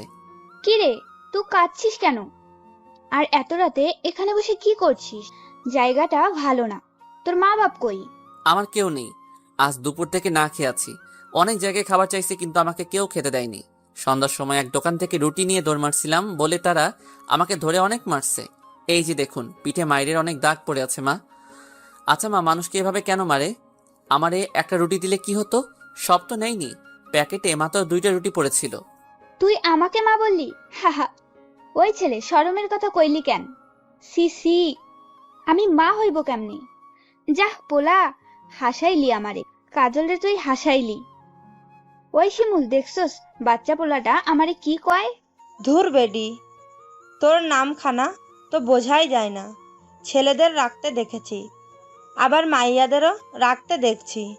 আর পোলাডার কি দোষ দিমু ক? আমরা শাড়ি পরে আছি নাকি? চুলগুলা দেখছস কত লম্বা তোর? তোর হেতি কি কইবে তোরে? হাতে তালি দিয়ে অট্ট হাসি দিতে থাকে আলো আধারির রাতে। বাচ্চা বয়স, অত শত বুঝিনি। মা বলে ডেকেছিলাম আমি। উনি হাসলেও ওনার মুখে আমি এক ধরনের আনন্দের রেখা টের পেয়েছিলাম। কেন জানি না সে সময় উনি বলেছিলেন, তোর নাম কি রে? দেখতে তো রাজপুত্তুর। তোর বাপ কি করে? আমার নাম নিলয়। আমার বাপকে আমি জানি না, মাকেও দেখি নাই। এক বুড়ো লোকের কাছে বড় হয়েছি। উনার থেকে শুনেছিলাম আমার মা আমাকে রেখে চলে গেছে। উনি আমার নানু হন। আমার মা আমাকে বিয়ে ছাড়াই জন্ম দিছিল, বাবা আর নেয় নাই আমাকে। ওইসব খারাপ পোলাদের লাইগা তোর মতো বাচ্চাদের কষ্ট পাইতে হয়। হের মা কি তুলসী পাতা নাকি? মা পীড়িতের আগুন নেভানোর লাইগা অকাম করছে, যার জন্য পোলাটা এমন কষ্ট কইরা বাইচা আছে। ওরা হাসি থামিয়ে গম্ভীর কথা বলে। মজার ব্যাপার হলো, কাজল নামের সেই মিডল ফিঙ্গার আমার মাথায় হাত বুলিয়ে দিচ্ছিল। আমি তখন একটুও কান্না করিনি, চুপচাপ বসেছিলাম। শোন নীল, তোকে আমি নীল বললাম, নিলয় বলবো না। হ্যাঁ শোন যা বলছি, আমরা হিজড়া, আমরা মা বাবা কিছুই হইতে পারুম না। তোর ভাগ্যটা উপরালা যেমন কইরা ঠিক করেছে সেইটাই হয়েছে। আমাদেরও ভাগ্য এমন ছিল দেখায় আজ আমরা এখানে। ছেলে নাকি মেয়ে, বুড়ো কি জোয়ান, বড় কি ছোট, এসব কিন্তু আসল কথা না। কথা হইল আমরাও মানুষ, তারাও মানুষ। তোর সাথে আমাদের মিল কোথায় জানোস? তোর মা বাবাকে জানিস না, তুই এতিম হয়ে কষ্টে আছিস। আর আমরা আমাদের মা বাবাকে চিনি, কিন্তু তারা আমাদের ফেলে দিয়েছে রাস্তায়। তোকেও ফেলে দিয়েছে রাস্তায়। তুই যাবি আমাদের লগে, ভয় পাস না। তোকে হিজড়াদের মতো করে চলতে দেব না আমি। আমাকে মা ডাকছিস, তোকে আমি শের বানাবো। সমাজে দেখিয়ে দেব একজন হিজড়ার কাছে থাকা ছেলে অনেক কিছুই পারে। তুই একখান কথা কাউরে জানাতে দিবি না, তুই আমাদের লগে থাকিস। আমরা হিজড়া বস্তিতে থাকলেও তোকে আমরা আলাদা রাখবো। কেন আমি তোমাদের সাথে থাকবো? ধুর পাগল, সমাজে তুই বড় হইলে মানুষ তোরে মাইনা নিবে না রে। তুই আলাদা থাকবি। রাইতে তোকে যে আমরা খাইয়ে দেব, ঘুম পাড়ায় দেব, স্কুলে যাওয়ার জন্য টাকা দেব। তুই কিন্তু পড়াশোনা করবি। আচ্ছা, তবে তুমি আমার বাবা আর উনি আমার মা। ওই কাজল, দেখ দেখ পিচ্ছিটা কি কয়, আমরা নাকি তোর বর আর তুই আমার বউ হইছিস। এইটা কি দেখার বাকি আছিল? আহ শিমুল, ও এত বোঝে নাকি? দেখছিস না কত সুন্দর করে কথা বলছে? দেখিস ও একদিন অনেক বড় কিছু হবে। মানুষের নাম শুনলেই তাকে দেখতে আসবে। দেখে নিস। হ বেডি, চল এখন বাড়ি জায়গা। ওকে কিছু তো খাইয়ে দিতে হবে নাকি? আমি ওনাদের সাথে চলে যাই, থাকতে শুরু করি। স্কুলে আমাকে ভর্তি করে দেয়। দিনের বেলাতে ওনাদের আমি দেখিনি 5 বছরের মধ্যে। কি করতো, কোথায় যেত আমাকে বলেনিও কোনোদিন। কলেজে যেদিন প্রথম উঠি সেদিন কলেজ থেকে বাড়ির দিকে আসছিলাম। আমারে কয়েকজন ছেলেরা বলতে থাকে, ওই দেখ নিলয় যাচ্ছে, হিজড়ার ছেলে নিলয়। চল চল, চেইল করে দেখি জিনিস আছে নাকি। প্রতিনিয়ত এর পর থেকে আমাকে দেখলেই তারা এমন করে খেপাতো। আমি কিছুই বলতাম না, কারণ হিজড়া মা আমাকে শিখিয়েছিল কখনো কখনো কোনো ক্ষেত্রে রাগ না দেখিয়ে চুপচাপ সহ্য করে আসতে হয়। তবে ভালোই দিন যাচ্ছিল। হিজড়া বস্তি থেকে শিমুল আর কাজলকে বের করে দেওয়া হয়। আমাকে নিয়ে তারা চলে আসে অনেক দূর। আমার পড়াশোনার আর ঠিক মতো খাওয়ানোর জন্য তারা ওখানে ভিক্ষা অবধি করেছে। একদিন বিকাল আমি বাড়িতে আসছিলাম। বিশাল এক বাড়ির সামনে অনেক লোকজন দেখতে পাই। আমি কৌতূহলী হয়ে সেখানে যেয়ে দেখি 2 জন শাড়ি পরা মহিলা উপর হয়ে পড়ে আছে। কেউ একজন লোক একজনের মুখ সোজা করে। আমি বোকার মতো দাঁড়িয়ে থাকি সেখানে। চোখ দিয়ে পানি ঝরে পড়তে থাকে, হাত পা যেন কাঁপতে থাকে সে সময়। বাবা বলে যাকে ডাকতাম শিমুল, উনি মাটিতে রক্তাক্ত হয়ে পড়ে আছে, নিঃশ্বাস আর চলছে না। জোরে চিৎকার দিতে যাব, তখনই খুব মৃদু গলাতে শুনলাম, নীল নীল নীল, আমার ছেলে নীল। চিৎকারটা আমার কানে এড়ায়নি। বাবার পাশেই তো মা পড়েছিল। আমি মা বলে চিৎকার দিয়ে দৌড়ে কাছে যাই। গলাতে, পিঠে, হাতে মাকে পেটানো অনেক দাগ দেখা যাচ্ছে। আমি সবাইকে বলি মাকে হসপিটালে নিয়ে যেতে, কিন্তু সেদিন মানবতার পরিচয় না দিয়ে মানুষগুলো হিজড়াকে মা বাবা বলে ডাকাতে হেসে মজা নিয়েছিল। যখন কাউকে না পেয়ে মাকে কোলে তুলে নিই, তখন মা আস্তে গলায় বলে, বাবা নীল, তোকে শেষ অবধি রেখে যেতে পারবো না রে। খুব স্বপ্ন ছিল তোকে নিয়ে। যাই হোক, যা কিছু করিস না কেন, সবসময় পড়ে অন্যদের একটু উপকার করবি। এদের মতো সবকিছু হেসে উড়িয়ে দিবি না। এই বাড়ির লোকগুলো অনেক খারাপ রে। একটা বাচ্চা হয়েছে, তাকে নাচানোর পর টাকা চেয়েছিলাম একটু বেশি। বুঝিস তো, বয়স হয়েছে, সব জায়গাতে তো যেতে পারি না। তোর কলেজেও টাকা দিতে হবে, তাই টাকাটা একটু বেশিই চেয়েছিলাম, কিন্তু ওরা দিতে চায়নি। আমরা নেয়ার জন্য জোর করতে থাকি, শেষে ওরা আমাদের এসে পিটাতে থাকে। বুঝিসে তো, আমরা সাধারণ মানুষের মতো না। মুখ থেকে তো গালিবার হইবই, একটু ঝামেলা হইয়াছেই আজ। উনি মারা যায় আমার কোলে। আমি এসব সেদিন সহ্য করতে পারিনি। সেই বাড়ির একজন লোক বাইরে তখন এসে ঝাড়ি দিয়ে বলতে থাকে, ওই এখানে এত ভিড় কেন? জলদি জায়গা ফাঁকা করো। সবাই চলে যাচ্ছিল। একজন লোক বলে ওঠে, স্যার, একজন হিজড়া মারা গেছে। সেই লোকটি শুনে বলে, তো মরছে, ভালো করছে। কত শখ ছেলেরে পড়াবে, টাকা দাও না। আর এরা মরলেই বা কি হবে? এরা মানুষদের পর্যায়ে পড়ে নাকি? একেবারে মারা ভালো ছিল যত সব। সেদিন নিজের রাগ কন্ট্রোল করতে পারেনি। রাস্তার পাশে ডাব বিক্রি করছিল। সেই ভ্যানের উপরে একটা ডাব কাটা দা ছিল। মাকে নিচে নামিয়ে দৌড়ে যে সেই দা নিয়ে এসে লোকটার গলা এক কোপে কেটে ফেলেছিলাম। বাড়ির আরো একজন লোক এসে আমাকে মারতে আসে, তার কাঁধেও একটা কোপ দিয়েছিলাম। এরপর লোকেরা আমাকে অনেক মেরে পুলিশের কাছে দিয়ে দেয়। এখন বুঝেছি তুই কেন আমাদের এতদিন তোর ব্যাপারে বলিস নাই। সাজিদের কথা শুনে সবাই সাজিদের দিকে তাকায়। সাজিদ নিলয়ের পাশে এসে কাঁধে হাত রাখে। নিলয় পিস্তলের গুলি লোড নিয়ে সৌরভের দিকে তাক করে ট্রিগার চেপে দেয়। সৌরভ মুহূর্তেই মারা যায়। অর্ক নিলয়ের দিকে তাকানোর সাহস পায় না। নিলয় সিগারেট টেনে বলে, আমাকে মাফ করে দাও। কখনো কিছু করব না। মাফ, হা হা হা। শার্ট করে আরো একটি গুলি চলে। অর্কের কপালে যেয়ে গুলিটা লাগে। অর্ক ছিটকে পড়ে যায় একটু দূরে। আজ শেষ করলাম রে শত্রুদের। সাজিদ চল, আমরা শহর ছেড়ে চলে যাই। যাব, কিন্তু পরে। পরে? পরে কেন? পরে জানতে পারবি। আমি এখন বাড়ির দিকে গেলাম, পরে তোকে সব বলবো। সাজিদ চলে যায়। নিলয় কিছুক্ষণ অবাক হয়ে তাকিয়ে থাকে। সাজিদ ঘর থেকে বের হয়ে পকেট থেকে ফোন বের করে কল দেয়। তোমার কাজ হয়ে গেছে, তুমি কি রেডি? ফোনের ওপাশ থেকে কোনো শব্দ আসে না। টুক করে ফোন কেটে দেয়। বাংলো থেকে বের হয়ে সাজিদের গাড়িতে করে চলে আসে সে। বাংলোর সেই ঘরে 5 জন লোক বসে আছে। নিলয়, আশরাফ, সাকিব, সায়ান আর হাসান।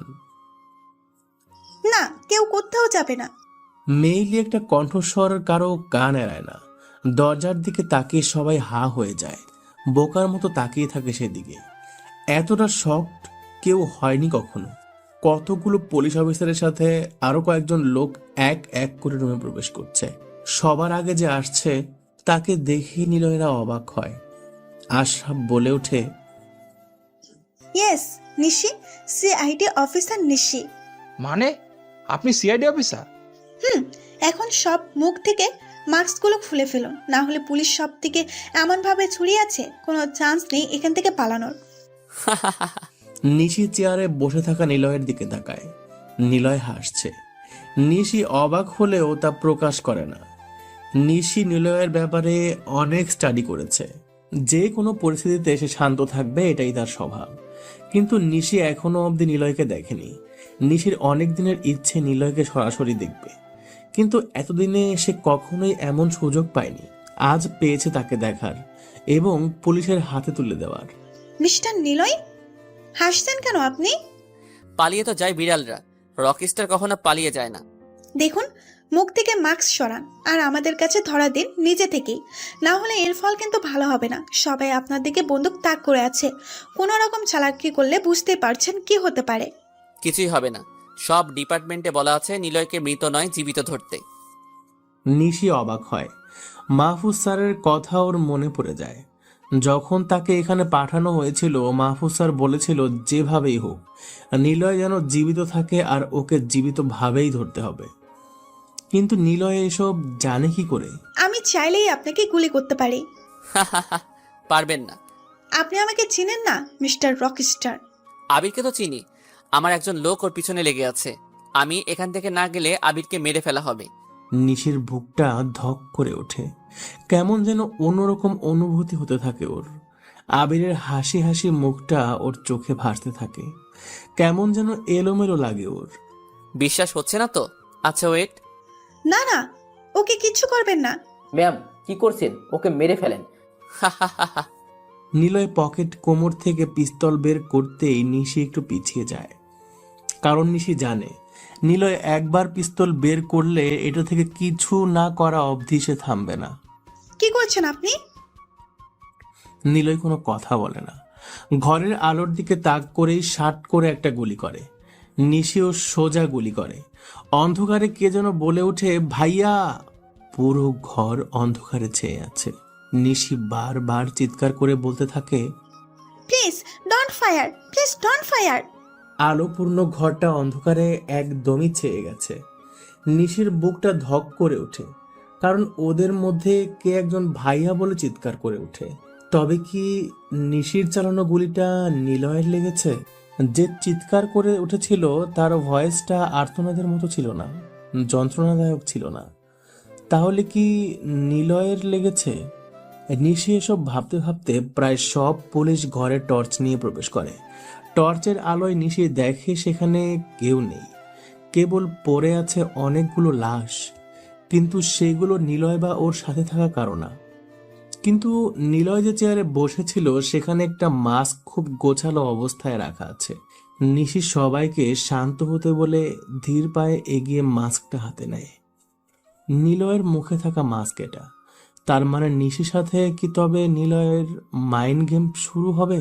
নিশি কেমন যেন অন্যরকম হয়ে ভাবতে থাকে। নিশি দেখে চেয়ারে লেগে আছে রক্ত। রক্তের ফোঁটা পেছনের দরজা দিয়ে চলে গেছে। তার মানে ওদের কালো গুলি লেগেছে। আর ওরা এই ঘরের পেছনের দিক দিয়ে চলে গেছে। নিশি মাস্কটা নেড়ে চেড়ে দেখতে থাকে। মনে পড়ে ম্যাগাজিনে পড়া নিলয়ের খুনের ব্যাপারে।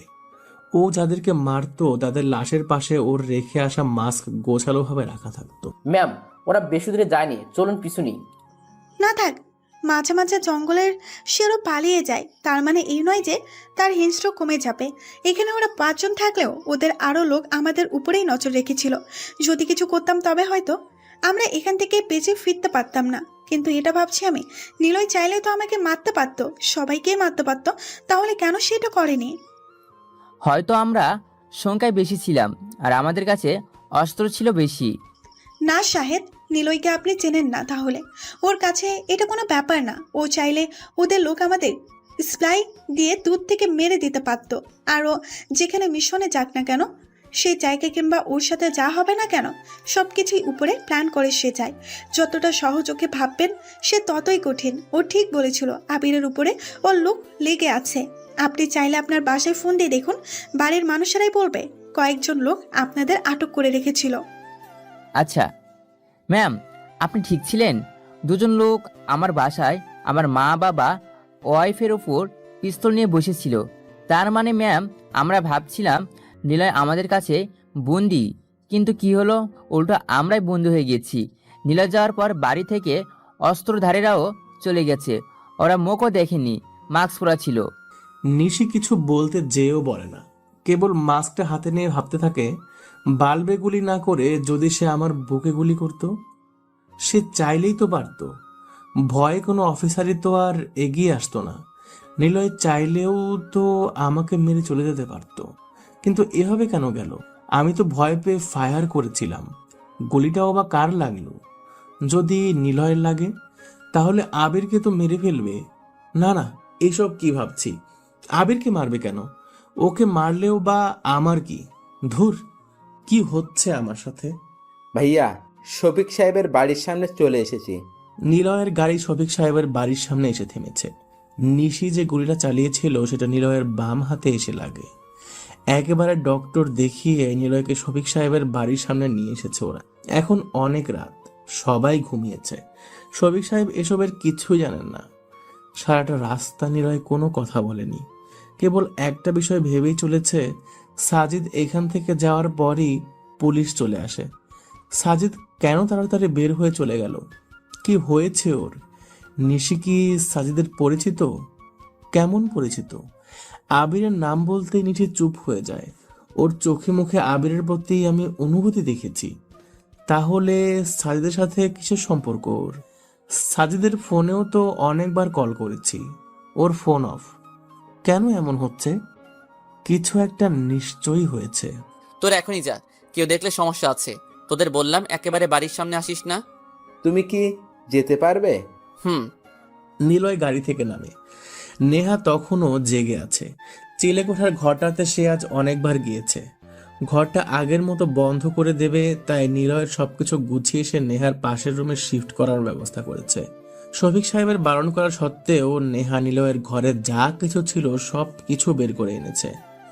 যখন সে ঘরের সবকিছু গোছাচ্ছিল তখনই সে দেখতে পায় নিলয়ের নামে যে ম্যাগাজিন আছে সেটাতে নিলয় যে কাপড়গুলো পরেছিল সবটাই এখানে আছে। কালো পোশাকের মাস্ক সহ পুরো ব্যান্ডেলটাও দেখছে। কালো পোশাকের সাথে মাস্কের পুরো বান্ডেলটাও দেখছে। বড় কথা, সে রুমে অনেকগুলো সিগারেটের প্যাকেটও দেখেছে। সেই সাথে দেখেছে নিলয়ের পিস্তলগুলো। নেহার কাছে এখন আর কোনো রহস্য বাকি নেই। একবার ভেবেছিল এ সব কিছু নিলয়ের, আবির রেখে দিয়েছে। কারণ সে নিলয়ের ব্যাপারে সেদিন থানাতে কথা বলেছিল। রাতে যখন শেষবার নেহা নিলয়ের চিলেকোঠায় এসেছিল তখন ওর বাবা অফিস থেকে ফিরে এসে দেখে নেহা নিলয়ের জন্য ওর পাশেই রুম ঠিক করেছে, আর নিলয়ের সব জিনিস সেই রুমে এনে রেখেছে নেহা।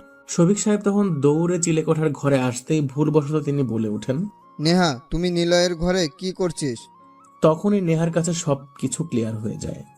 প্রথম থেকে শেষ অবধি সে সব কিছু ভাবতে থাকে।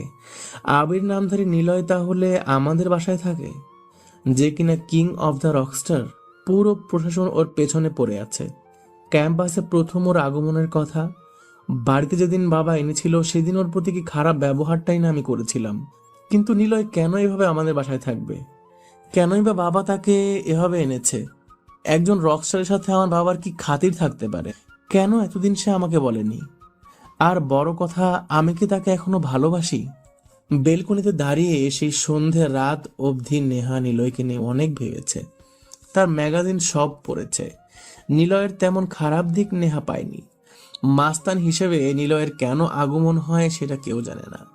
কেবল তাকে নিয়ে লেখা হয়েছে কিভাবে সে মাস্তানি করে বেড়ায়। আচ্ছা, নিলয় কি আর আসবে না? সন্ধ্যা তো চলে গিয়েছে, কেন আসবে না? আমি কি আবিরকে ভালোবাসি নাকি আবিরের পুরনো জীবন নিলয়কে ভালোবাসি? অনেক কিছু আমার জানতে হবে। নেহা মন খারাপ করে গেটের দিকে তাকিয়ে আছে অনেকক্ষণ। কখন সে আসবে, কিন্তু কোনো খোঁজ নেই ওর। হঠাৎ দেখতে পায় একটা কালো গাড়ি ওদের বাড়ির সামনে এসে থেমেছে। সেদিনের সেই দামি গাড়িটা, যেদিন নিলয় ওদের বাড়ি থেকে বেরিয়ে এই গাড়িতে করে চলে যায়। নেহা উৎসুক দৃষ্টিতে তাকিয়ে আছে সেদিকে। খুব ভালো করে লক্ষ্য করে কেউ একজন গাড়ি থেকে নেমেছে। গেটের সাথেই ল্যাম্পপোস্ট। সেই আলোতে নেহা স্পষ্ট দেখতে পায় বাম হাতে ব্যান্ডেজ করা। কোনো রকমে কাপড় দিয়ে ঢেকে আবির ভেতরে প্রবেশ করছে। নেহা দৌড়ে চিলেকোঠার ঘরে যেয়ে বসে থাকে। আবির চারপাশে ভালো করে তাকায়, কেউ নেই। ব্যালকনির দিকে তাকিয়ে দেখে সেখানে নেহা নেই। আবির হয়তো মনে মনে ভেবেছিল নেহা থাকবে, তাই ব্যান্ডেজটা ঢেকে নিয়েছিল। কিন্তু যখন কাউকেই দেখেনি সে স্বাভাবিক হয়ে চিলেকোঠার ঘরের সামনে এসে দাঁড়ায়। দরজায় হাত দিতেই আবির অবাক হয়, খোলা আছে। কিন্তু কেন খোলা আছে? তাহলে কি শফিক সাহেব ভেতরে? কথাগুলো ভাবতে ভাবতে আবির রুমের লাইট অন করে। বিছানায় যাকে বসে থাকতে দেখে তাকে এভাবে আবির একদমই আশা করেনি। বোবার